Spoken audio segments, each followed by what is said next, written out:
ਸਤਿ ਸ਼੍ਰੀ ਅਕਾਲ ਜੀ and good morning to all. ਕੀ ਹਾਲ ਚਾਲ ਹੈ ਜੀ ਸਾਡੇ ਸਾਰੇ ਦਰਸ਼ਕਾਂ ਦਾ। ਉਮੀਦ ਕਰਦੇ ਹਾਂ ਜੀ ਬਿਲਕੁਲ ਠੀਕ ਠਾਕ ਹੋਵੋਗੇ। ਗੱਲ ਅੱਜ ਕਰਾਂਗੇ ਬਹੁਤ ਹੀ ਅਹਿਮ ਮੁੱਦੇ ਦੀ। ਅਹਿਮ ਮੁੱਦਾ ਜਿਸ ਨਾਲ ਤੁਸੀਂ ਸਾਰੇ ਪੀੜਤ ਵੀ ਹੋਵੋਗੇ ਤੇ ਜਿਸ ਨੂੰ ਖਤਮ ਕਰਨ ਦੇ ਜਿਹੜੇ ਹੈ ਉਹ ਤਰੀਕੇ ਤੁਹਾਡੇ ਵੱਲੋਂ ਜ਼ਰੂਰ ਲੱਭੇ ਜਾਂਦੇ ਹੋਣਗੇ। ਨਸਲਵਾਦ, ਨਸਲੀ ਰੰਗ ਭੇਦ ਦੀਆਂ ਟਿੱਪਣੀਆਂ ਜਿਹੜੀਆਂ ਨੇ, ਇਹਨਾਂ ਚੀਜ਼ਾਂ ਤੋਂ ਪਿਛਲੇ ਕਾਫੀ ਸਾਲਾਂ ਤੋਂ ਕਹਿ ਸਕਦੇ ਹਾਂ ਕਿ ਸਾਰੇ ਬਹੁਤ ਪਰੇਸ਼ਾਨ ਹੋ ਰਹੇ ਨੇ। ਕੈਨੇਡਾ ਦੀ ਇੱਥੇ ਗੱਲ ਕਰਾਂਗੇ, ਕੈਨੇਡਾ ਦਾ ਜ਼ਿਕਰ ਕਰਾਂਗੇ। ਕੈਨੇਡਾ ਦੇ ਵਿੱਚ ਅਸੀਂ ਹਰ ਥਾਈਂ ਇਹਨਾਂ ਚੀਜ਼ਾਂ ਦਾ ਭੇਦਭਾਵ ਤੇ ਹਮਲੇ ਹਮੇਸ਼ਾ ਹੁੰਦੇ ਦੇਖਦੇ ਹਾਂ, ਪਰ ਇਹਨਾਂ ਨੂੰ ਰੋਕਿਆ ਕਿਵੇਂ ਜਾਣਾ ਚਾਹੀਦਾ ਹੈ, ਕੀ ਕੀਤਾ ਜਾ ਸਕਦਾ ਹੈ, ਕਿਉਂ ਇਹ ਵੱਧ ਰਹੇ ਨੇ, ਘੱਟ ਕਿਉਂ ਨਹੀਂ ਰਹੇ, ਇਹਨਾਂ ਦੇ ਨਵੇਂ ਰੂਪ ਕਿੱਥੋਂ ਪੈਦਾ ਹੋ ਰਹੇ ਨੇ, ਇਹਨਾਂ ਚੀਜ਼ਾਂ ਦੀ ਹਜੇ ਜਿਹੜੀ ਨਬਜ਼ ਫੜਨੀ ਹੈ ਉਹ ਸ਼ਾਇਦ ਹਜੇ ਸਰਕਾਰਾਂ ਦੇ ਹੱਥ ਦੇ ਵਿੱਚ ਵੀ ਨਹੀਂ ਆ ਰਹੀ। ਇਸੇ ਲਈ ਸੂਬਾ ਸਰਕਾਰ ਦੇ ਵੱਲੋਂ ਯਾਨੀ BC ਸਰਕਾਰ ਦੇ ਵੱਲੋਂ ਨਸਲਵਾਦ ਵਿਰੋਧੀ ਡੇਟਾ ਐਕਟ ਜਿਹੜਾ ਉਹਨੂੰ ਪੇਸ਼ ਕੀਤਾ ਗਿਆ। ਉਹਨੂੰ ਲਿਆਉਣ ਦੀ ਜਿਹੜੀ ਹੈ ਜਦੋਜਹਿਦ ਚੱਲ ਰਹੀ ਹੈ, ਜਿਸ ਨਾਲ ਇਹ ਕਿਹਾ ਜਾ ਰਿਹਾ ਕਿ ਜਿਹੜੇ ਖਾਸ ਕਰਕੇ ਮੂਲ ਵਾਸੀ ਕਾਲੇ ਤੇ ਰੰਗਦਾਰ ਜਿਹੜੇ ਲੋਕ ਨੇ, ਜਿਹੜੇ ਕਿ ਨਸਲੀ ਟਿੱਪਣੀਆਂ ਦਾ ਸ਼ਿਕਾਰ ਹੁੰਦੇ ਨੇ ਜਾਂ ਭੇਦਭਾਵ ਦਾ ਸ਼ਿਕਾਰ ਹੁੰਦੇ ਨੇ, ਕਿਤੇ ਨਾ ਕਿਤੇ ਉਹਨਾਂ ਦਾ ਅਨਾਲਿਸਿਸ ਕੀਤਾ ਜਾਏਗਾ ਕਿ ਆਖਿਰਕਾਰ ਇਹ ਕਿਉਂ ਹੋ ਰਹੇ ਨੇ ਤੇ ਕਿਹੜੀ ਕਮਿਊਨਿਟੀ 'ਚ ਜ਼ਿਆਦਾ ਹੁੰਦੇ ਨੇ, ਕਿੱਥੇ ਜ਼ਿਆਦਾ ਹੋ ਰਹੇ ਨੇ ਤੇ ਕਿਹੜੇ ਇਹਦੇ ਕਾਰਨ ਨੇ। ਬਾਰੀਕੀ ਨਾਲ ਉਹਨਾਂ ਨੂੰ ਫੜਨ ਦੀ ਨਬਜ਼ ਜਿਹੜੀ ਹੈ ਉਹ ਸੂਬਾ ਸਰਕਾਰ ਲੱਭਣ ਦੀ ਇਸ ਜ਼ਰੀਏ ਕੋਸ਼ਿਸ਼ ਕਰੇਗੀ ਤੇ ਜਿਸ ਦਾ ਹੱਲ ਜਿਹੜਾ ਨਬਜ਼ ਫੜਨ ਤੋਂ ਬਾਅਦ ਹੀ ਕੱਢਿਆ ਜਾ ਸਕਦਾ ਹੈ। ਇਹਦੇ ਵਿੱਚ ਇਹ ਕਿਵੇਂ ਕੰਮ ਕਰੇਗਾ, ਕੀ ਕੁਝ ਹੋਰ ਇਹਦੇ ਵਿੱਚ ਸ਼ਾਮਿਲ ਹੋਏਗਾ, ਇਸ ਸੰਬੰਧੀ ਗੱਲਬਾਤ ਕਰਨ ਦੇ ਲਈ ਸਾਡੇ ਨਾਲ MLA ਰਚਨਾ ਸਿੰਘ ਜੀ ਜੁੜੇ ਹੋਏ ਨੇ, ਕਿਉਂਕਿ ਹਮੇਸ਼ਾ ਨਸਲਵਾਦ ਦੇ ਮੁੱਦੇ ਦੇ ਉੱਤੇ, ਕਿਉਂਕਿ ਉਹ ਸਕੱਤਰ ਵੀ ਹੈਗੇ ਨੇ, ਪਾਰਲੀਮਾਨੀ ਸਕੱਤਰ, ਸੋ ਇਸ ਮੁੱਦੇ ਦੇ ਉੱਤੇ ਹਮੇਸ਼ਾ ਜਿਹੜਾ ਉਹ ਗੱਲ ਕਰਦੇ ਰਹਿੰਦੇ ਨੇ ਤੇ ਉਹਨਾਂ ਦੇ ਵੱਲੋਂ ਜਿਹੜਾ ਇਸ ਬਿੱਲ ਨੂੰ ਵੀ ਪੇਸ਼ ਕੀਤਾ ਜਾ ਰਿਹਾ, ਇਹਨੂੰ ਪਾਸ ਕਰਾਉਣ ਦੀਆਂ ਕੋਸ਼ਿਸ਼ਾਂ ਜਿਹੜੀਆਂ ਨੇ ਲਗਾਤਾਰ ਜਾਰੀ ਨੇ। ਰਚਨਾ ਜੀ ਜੁੜੇ ਹੋਏ ਨੇ। ਰਚਨਾ ਜੀ, ਬਹੁਤ ਬਹੁਤ ਸਵਾਗਤ ਹੈ ਜੀ ਦ ਮਾਰਨਿੰਗ ਸ਼ੋ ਦੇ ਵਿੱਚ। Thank you so much Sherry, thank you for having me. ਜੀ ਰਚਨਾ ਜੀ, ਬਹੁਤ ਹੀ ਅਹਿਮ ਮੁੱਦਾ ਹੈ ਨਸਲਵਾਦ। ਆਮ ਤੌਰ ਦੇ ਉੱਤੇ ਜਦੋਂ ਵੀ ਇਹਦੇ ਰਿਗਾਰਡਿੰਗ ਕੁਛ ਆਉਂਦਾ ਹੈ ਜਾਂ ਕੋਈ ਹਮਲੇ ਵੀ ਅਸੀਂ ਦੇਖਦੇ ਹਾਂ, ਪਿਛਲੇ ਦਿਨਾਂ ਦੇ ਵਿੱਚ ਈਦ ਤੋਂ ਪਹਿਲਾਂ ਮੇਰੀਆਂ ਕੁਝ ਡਿਸਕਸ਼ਨਸ ਹੋਈਆਂ, ਜਦੋਂ ਮੁਸਲਿਮ ਲੋਕਾਂ ਦੇ ਨਾਲ ਵੀ ਗੱਲਬਾਤ ਹੋਈ, ਤਾਂ ਹਾਲ ਹੀ ਦੇ ਵਿੱਚ ਜਿਹੜਾ ਤਾਜ਼ਾ ਅਸੀਂ ਦੇਖਿਆ ਮਸਜਿਦ ਦੇ ਉੱਤੇ ਹਮਲਾ ਕੀਤਾ ਗਿਆ ਤੇ ਉਹ ਈਦ ਵਿਚਾਰੇ ਸੈਲੀਬ੍ਰੇਟ ਕਰ ਤਾਂ ਰਹੇ ਸੀ, ਪਰ ਸਭ ਦੇ ਮੂੰਹ ਦੇ ਵਿੱਚੋਂ ਜਿਹੜੀ ਮੈਂ ਗੱਲ ਸੁਣੀ ਉਹ ਇਹੀ ਸੀਗੀ, ਕਹਿੰਦੇ ਥੋੜ੍ਹੇ ਦਿਨ ਪਹਿਲਾਂ ਹੀ ਜਿਹੜਾ ਇੱਥੇ ਮਸਜਿਦ ਦੇ ਉੱਤੇ ਹਮਲਾ ਹੋਇਆ, ਲੋਕਾਂ ਦੇ ਨਾਲ ਇਸ ਤਰੀਕੇ ਨਾਲ ਕੀਤਾ ਗਿਆ, ਸਾਡੇ ਭਾਈਚਾਰੇ ਦੇ ਲੋਕਾਂ ਦੇ ਨਾਲ, ਸਾਨੂੰ ਈਦ ਨਹੀਂ ਲੱਗ ਰਹੀ। ਤਾਂ ਉਸ ਵੇਲੇ ਬੜਾ ਮਹਿਸੂਸ ਹੋ ਰਿਹਾ ਸੀ ਉਹ ਚੀਜ਼ ਵੀ, ਇਹ ਨਸਲਵਾਦ, ਇਹ ਜਿਹੜੀ ਨਫ਼ਰਤ ਹੈ, ਇਹ ਟਿੱਪਣੀਆਂ ਹੈ, ਇਹ ਕਿੰਨਾ ਸਾਰੇ ਲੋਕਾਂ 'ਚ ਵੜਦਾ ਜਾ ਰਿਹਾ, ਔਰ ਇਹ ਕਿਸੇ ਇੱਕ ਕਮਿਊਨਿਟੀ ਦੇ ਵਿੱਚ ਨਹੀਂ, ਸਾਰਿਆਂ ਵਿੱਚ ਹੀ ਹੈ। ਡੇਟਾ ਜਿਹੜਾ ਤੁਸੀਂ ਕਹਿ ਰਹੇ ਹੋ, ਤੁਸੀਂ ਲਿਆਉਣ ਦੀ ਕੋਸ਼ਿਸ਼ ਕਰ ਰਹੇ ਹੋ, ਨਸਲਵਾਦ ਵਿਰੋਧੀ ਡੇਟਾ ਐਕਟ, ਇਹ ਐਕਟ ਰਚਨਾ ਜੀ ਕਿਵੇਂ ਕੰਮ ਕਰੇਗਾ, ਕੀ ਕੁਝ ਇਹਦੇ ਵਿੱਚ ਖਾਸ ਹੋਏਗਾ? ਸ਼ੈਰੀ, ਅਸੀਂ ਪਹਿਲਾਂ ਵੀ ਇਸ ਮੁੱਦੇ ਬਾਰੇ ਕਾਫੀ ਵਾਰੀ ਗੱਲ ਕਰ ਚੁੱਕੇ ਹੈਗੇ ਹਾਂ ਕਿ ਨਸਲਵਾਦ ਸਾਡੇ ਸਿਸਟਮਸ 'ਚ ਵੜਿਆ ਹੋਇਆ। ਇਟਸ ਅ ਸਿਸਟੈਮਿਕ ਇਸ਼ੂ, ਜਿਹੜਾ ਇਹ ਕੈਨੇਡਾ ਦੀ ਬੁਨਿਆਦ ਹੀ ਜੇ ਤੁਸੀਂ ਦੇਖੋ ਤੇ ਇੱਕ ਨਸਲਵਾਦ ਦੇ ਸਟਰਕਚਰ ਦੇ ਉੱਤੇ ਹੋਈ ਹੈ। ਕਿਵੇਂ ਉਹਨਾਂ ਨੇ ਕੋਲੋਨਾਈਜ਼ ਕੀਤਾ ਇੱਕ ਧਰਤੀ ਨੂੰ, ਇਹ ਇੰਡੀਜਨਸ ਲੋਕਾਂ ਦੀ ਧਰਤੀ ਹੈਗੀ ਹੈ, ਉੱਥੇ ਆ ਕੇ ਇਹਨੂੰ ਕੋਲੋਨਾਈਜ਼ ਕੀਤਾ ਜਾਣਾ, ਉਹਨਾਂ ਲੋਕਾਂ ਨੂੰ ਜਿਹੜੇ ਇੱਥੇ ਦੇ ਮੂਲ ਵਾਸੀ ਹੈਗੇ ਹੈ ਉਹਨਾਂ ਨਾਲ ਜੋ ਤਰਾਸਦੀਆਂ ਹੋਈਆਂ ਜਾਂ ਉਹਨਾਂ ਨਾਲ ਜਿਹੜਾ ਅਜੇ ਤੱਕ ਜਿਹੜਾ ਉਹ ਟਰਾਮਾ ਹੰਢਾ ਰਹੇ ਹੈਗੇ ਹੈ, ਉਹ ਤਾਂ ਬਿਆਨ ਕਰਨਾ ਵੀ ਕਈ ਵਾਰ ਬਹੁਤ ਔਖਾ ਹੋ ਜਾਂਦਾ। ਸੋ ਜਿਹੜਾ ਸਿਸਟੈਮਿਕ ਰੇਸਿਜ਼ਮ ਹੈਗਾ, ਕਈ ਵਾਰੀ ਤੁਸੀਂ ਜਿਵੇਂ ਥੋੜ੍ਹੇ ਆਪਣੀ ਇੰਟਰੋ ਵਿੱਚ ਗੱਲ ਕਰ ਰਹੇ ਸੀਗੇ, ਜਿਹੜੇ ਨਸਲੀ ਹਿੰਸਾ ਹੋ ਰਹੀ ਹੈ, ਨਸਲੀ ਇਨਸੀਡੈਂਟਸ ਦੀ ਜਿਹੜਾ ਵਾਧਾ ਹੋਇਆ, ਸਪੈਸ਼ਲੀ ਜੇ ਅਸੀਂ ਕੋਵਿਡ ਦੇ ਦੌਰਾਨ ਦੇਖੀਏ ਤੇ ਉਹ ਵਾਧਾ ਅਸੀਂ ਦੇਖਿਆ, ਬੇਸ਼ੱਕ ਉਹ ਏਸ਼ੀਅਨ ਕੈਨੇਡੀਅਨਸ ਦੇ ਖਿਲਾਫ ਹੋਇਆ ਜਾਂ ਸਾਊਥ ਏਸ਼ੀਅਨਸ ਜਾਂ ਇੰਡੀਜਨਸ ਲੋਕਾਂ ਦੇ ਖਿਲਾਫ ਹੋਇਆ। ਤੇ ਕਈ ਵਾਰ ਲੋਕਾਂ ਨੂੰ ਇਹ ਲੱਗਦਾ ਕਿ ਇਹ ਨਸਲਵਾਦ, ਕਿਉਂਕਿ ਕੋਵਿਡ ਆਇਆ ਤੇ ਨਸਲਵਾਦ ਦੇ ਅਸੀਂ ਰੂਪ ਦੇਖਣ ਲੱਗ ਗਏ ਹੈਗੇ। ਪਰ ਦਾ ਪ੍ਰੋਬਲਮ ਇਜ਼ ਕਿ ਨਸਲਵਾਦ ਵਾਜ਼ ਆਲਵੇਜ਼ ਹੇਅਰ, ਰੇਸਿਜ਼ਮ ਹਮੇਸ਼ਾ ਤੋਂ ਹੀ ਸੀਗਾ। ਕਈ ਵਾਰ ਕਿਉਂਕਿ ਅਸੀਂ ਆਪਣੀ ਕਮਿਊਨਿਟੀਜ਼ 'ਚ ਰਹਿ ਰਹੇ ਹਾਂ, ਅਸੀਂ ਬਹੁਤ ਸਪੈਸ਼ਲੀ ਇਨ ਕਮਿਊਨਿਟੀ ਲਾਈਕ ਸਰੀ, ਜਿੱਥੇ ਸਾਡੀ ਵਸੋਂ ਬਹੁਤ ਜ਼ਿਆਦਾ ਹੈਗੀ ਹੈ, ਅਸੀਂ ਪ੍ਰੋਸਪਰ ਕਾਫੀ ਕੀਤਾ, ਅਸੀਂ ਕਾਫੀ ਤਰੱਕੀ ਕੀਤੀ ਹੈਗੀ ਹੈ, ਸਾਨੂੰ ਇਹ ਭੁਲੇਖਾ ਲੱਗਣ ਲੱਗ ਜਾਂਦਾ ਕਿ ਨਹੀਂ ਇੱਥੇ ਰੇਸਿਜ਼ਮ ਨਹੀਂ ਹੋ ਰਿਹਾ। ਸੋ ਦੈਟਸ ਆਈ ਥਿੰਕ ਇੱਕ ਤਾਂ ਇਹ ਚੀਜ਼ ਬਹੁਤ ਇੰਪੋਰਟੈਂਟ ਹੈ ਜਿਹੜੀ ਸਮਝਣ ਵਾਲੀ ਹੈ ਕਿ ਸਿਸਟਮਸ ਕਿਵੇਂ ਤੁਹਾਨੂੰ ਪਿੱਛਾਂ ਛੱਡ ਰਹੇ ਹੈਗੇ। ਹਰ ਕਿਸੇ ਨੂੰ ਅਸੀਂ ਜਾਣਦੇ ਹਾਂ, ਅਸੀਂ ਹਮੇਸ਼ਾ ਕਹਿੰਦੇ ਵੀ ਹਾਂ ਥਿਊਰੀ ਦੇ ਵਿੱਚ ਤਾਂ ਕਿ ਹਰ ਕਿਸੇ ਨੂੰ ਇਕੁਅਲ ਐਕਸੈਸ ਹੋਣਾ ਚਾਹੀਦਾ, ਬੇਸ਼ੱਕ ਉਹ ਕਿਵੇਂ ਦਿਖਦਾ ਹੈ, ਕਿੱਥੋਂ ਆਇਆ, ਕੀ ਉਹਦੀ ਬੋਲੀ ਹੈਗੀ ਹੈ, ਉਹਦਾ ਐਕਸੈਸ ਜ਼ਿਆਦਾ ਉਹ ਸਰਵਿਸਿਜ਼ ਜਦ ਲੈ ਰਿਹਾ ਹੈ ਇੱਕੋ ਤਰ੍ਹਾਂ ਦਾ ਹੋਣਾ ਚਾਹੀਦਾ। ਪਰ ਰਿਐਲਿਟੀ ਸਾਨੂੰ ਦੱਸਦੀ ਹੈ ਕਿ ਇਹ ਨਹੀਂ ਹੋਇਆ, ਇਹ ਨਹੀਂ ਹੋ ਰਿਹਾ ਹੈਗਾ। ਔਰ ਜਿਹੜੇ ਕੋਰ ਗਵਰਨਮੈਂਟ ਪ੍ਰੋਗਰਾਮਸ ਵੀ ਹੈਗੇ ਆ, ਉਹਦੇ ਵਿੱਚ ਵੀ ਇਹ ਪ੍ਰੋਬਲਮ ਹੈ। ਜੇ ਅਸੀਂ ਕਹੀਏ ਕਿ ਸਿਰਫ ਬਾਹਰ ਹੀ ਇਹ ਹੋ ਰਿਹਾ, that's not right. Even in the core government services racism ਹੈਗਾ। ਔਰ ਕਈ ਵਾਰ ਉਹ ਕੌਨਸ਼ੀਅਸ ਲੈਵਲ ਤੇ ਹੈ, ਕਈ ਵਾਰ ਉਹ ਬਹੁਤ ਅਨਕੌਨਸ਼ੀਅਸ ਲੈਵਲ ਤੇ ਜਿਹੜੇ ਬੰਦੇ ਜਿਹੜੇ ਉੱਥੇ ਸਰਕਾਰ ਦੇ ਨੁਮਾਇੰਦੇ ਬੈਠੇ ਹੈ ਉਹਨਾਂ ਨੂੰ ਵੀ ਨਹੀਂ ਪਤਾ ਹੈਗਾ ਕਿ ਉਹ ਰੇਸਿਜ਼ਮ ਹੋ ਰਿਹਾ ਹੈਗਾ। ਪਰ ਐਵੇਂ ਦੇ ਰੇਸਿਜ਼ਮ ਦੇ ਕਦੀ ਆંકੜੇ ਨਹੀਂ ਲਿੱਤੇ ਗਏ। ਜਿਹੜੀ ਇੱਕ ਜਾਣਕਾਰੀ ਹੈ ਕਿ ਤੁਹਾਡੀ ਜਾਂ ਤੁਸੀਂ ਕਿਸੇ ਵੀ ਅਦਾਰੇ ਨੂੰ ਇੱਕ ਜਾਣਕਾਰੀ ਦਿੰਦੇ ਹੋ, ਉਹ ਜਾਣਕਾਰੀ ਜ਼ਿਆਦਾਤਰ ਹੁੰਦੀ ਹੈ ਕਿ ਤੁਹਾਡਾ ਨਾਮ ਕੀ ਹੈ, ਤੁਹਾਡੀ ਉਮਰ ਕੀ ਹੈਗੀ ਹੈ, ਔਰ ਤੁਹਾਡਾ whether you are a male female, ਬਸ ਇੱਥੇ ਤੱਕ ਇਹ ਜਾਣਕਾਰੀ ਹੈ। ਪਰ ਉਸ ਤੋਂ ਬਾਅਦ ਜਿਹੜੇ ਡਿਸਐਗਰੀਗੇਟਿਡ ਜਿਹੜੇ ਡੈਮੋਗ੍ਰਾਫਿਕ ਫੈਕਟਰਸ ਹੈ ਕਿ ਮੇਰੀ ਰੇਸ ਕੀ ਹੈ, ਮੇਰੀ ਐਥਨੀਸਿਟੀ ਕੀ ਹੈ, ਮੈਂ ਕਿਹੜੀ ਕੰਟਰੀ ਤੋਂ ਇੱਥੋਂ ਮੂਵ ਕੀਤੀ ਹੈਗੀ ਆ, ਜਾਂ ਮੈਂ ਕਿਵੇਂ ਦੀ ਨਜ਼ਰ ਆਉਂਦੀ ਹੈ, ਮੈਂ ਰੰਗਦਾਰ ਹਾਂ, ਮੈਂ ਕਾਲੀ ਹਾਂ, ਜਾਂ ਮੈਂ ਇੰਡੀਜਨਸ ਹਾਂ, ਜਾਂ ਮੈਂ ਕੋਈ ਵੀ ਧਰਮ ਦਾ ਚਿੰਨ੍ਹ ਪਾਇਆ ਹੋਇਆ, ਬੇਸ਼ੱਕ ਉਹ ਪਗੜੀ ਹੋ ਸਕਦੀ ਹੈ, ਹਿਜਾਬ, ਜਾਂ ਉਹ ਜੂਇਸ਼ ਕਿੱਪਾ ਹੋ ਸਕਦਾ।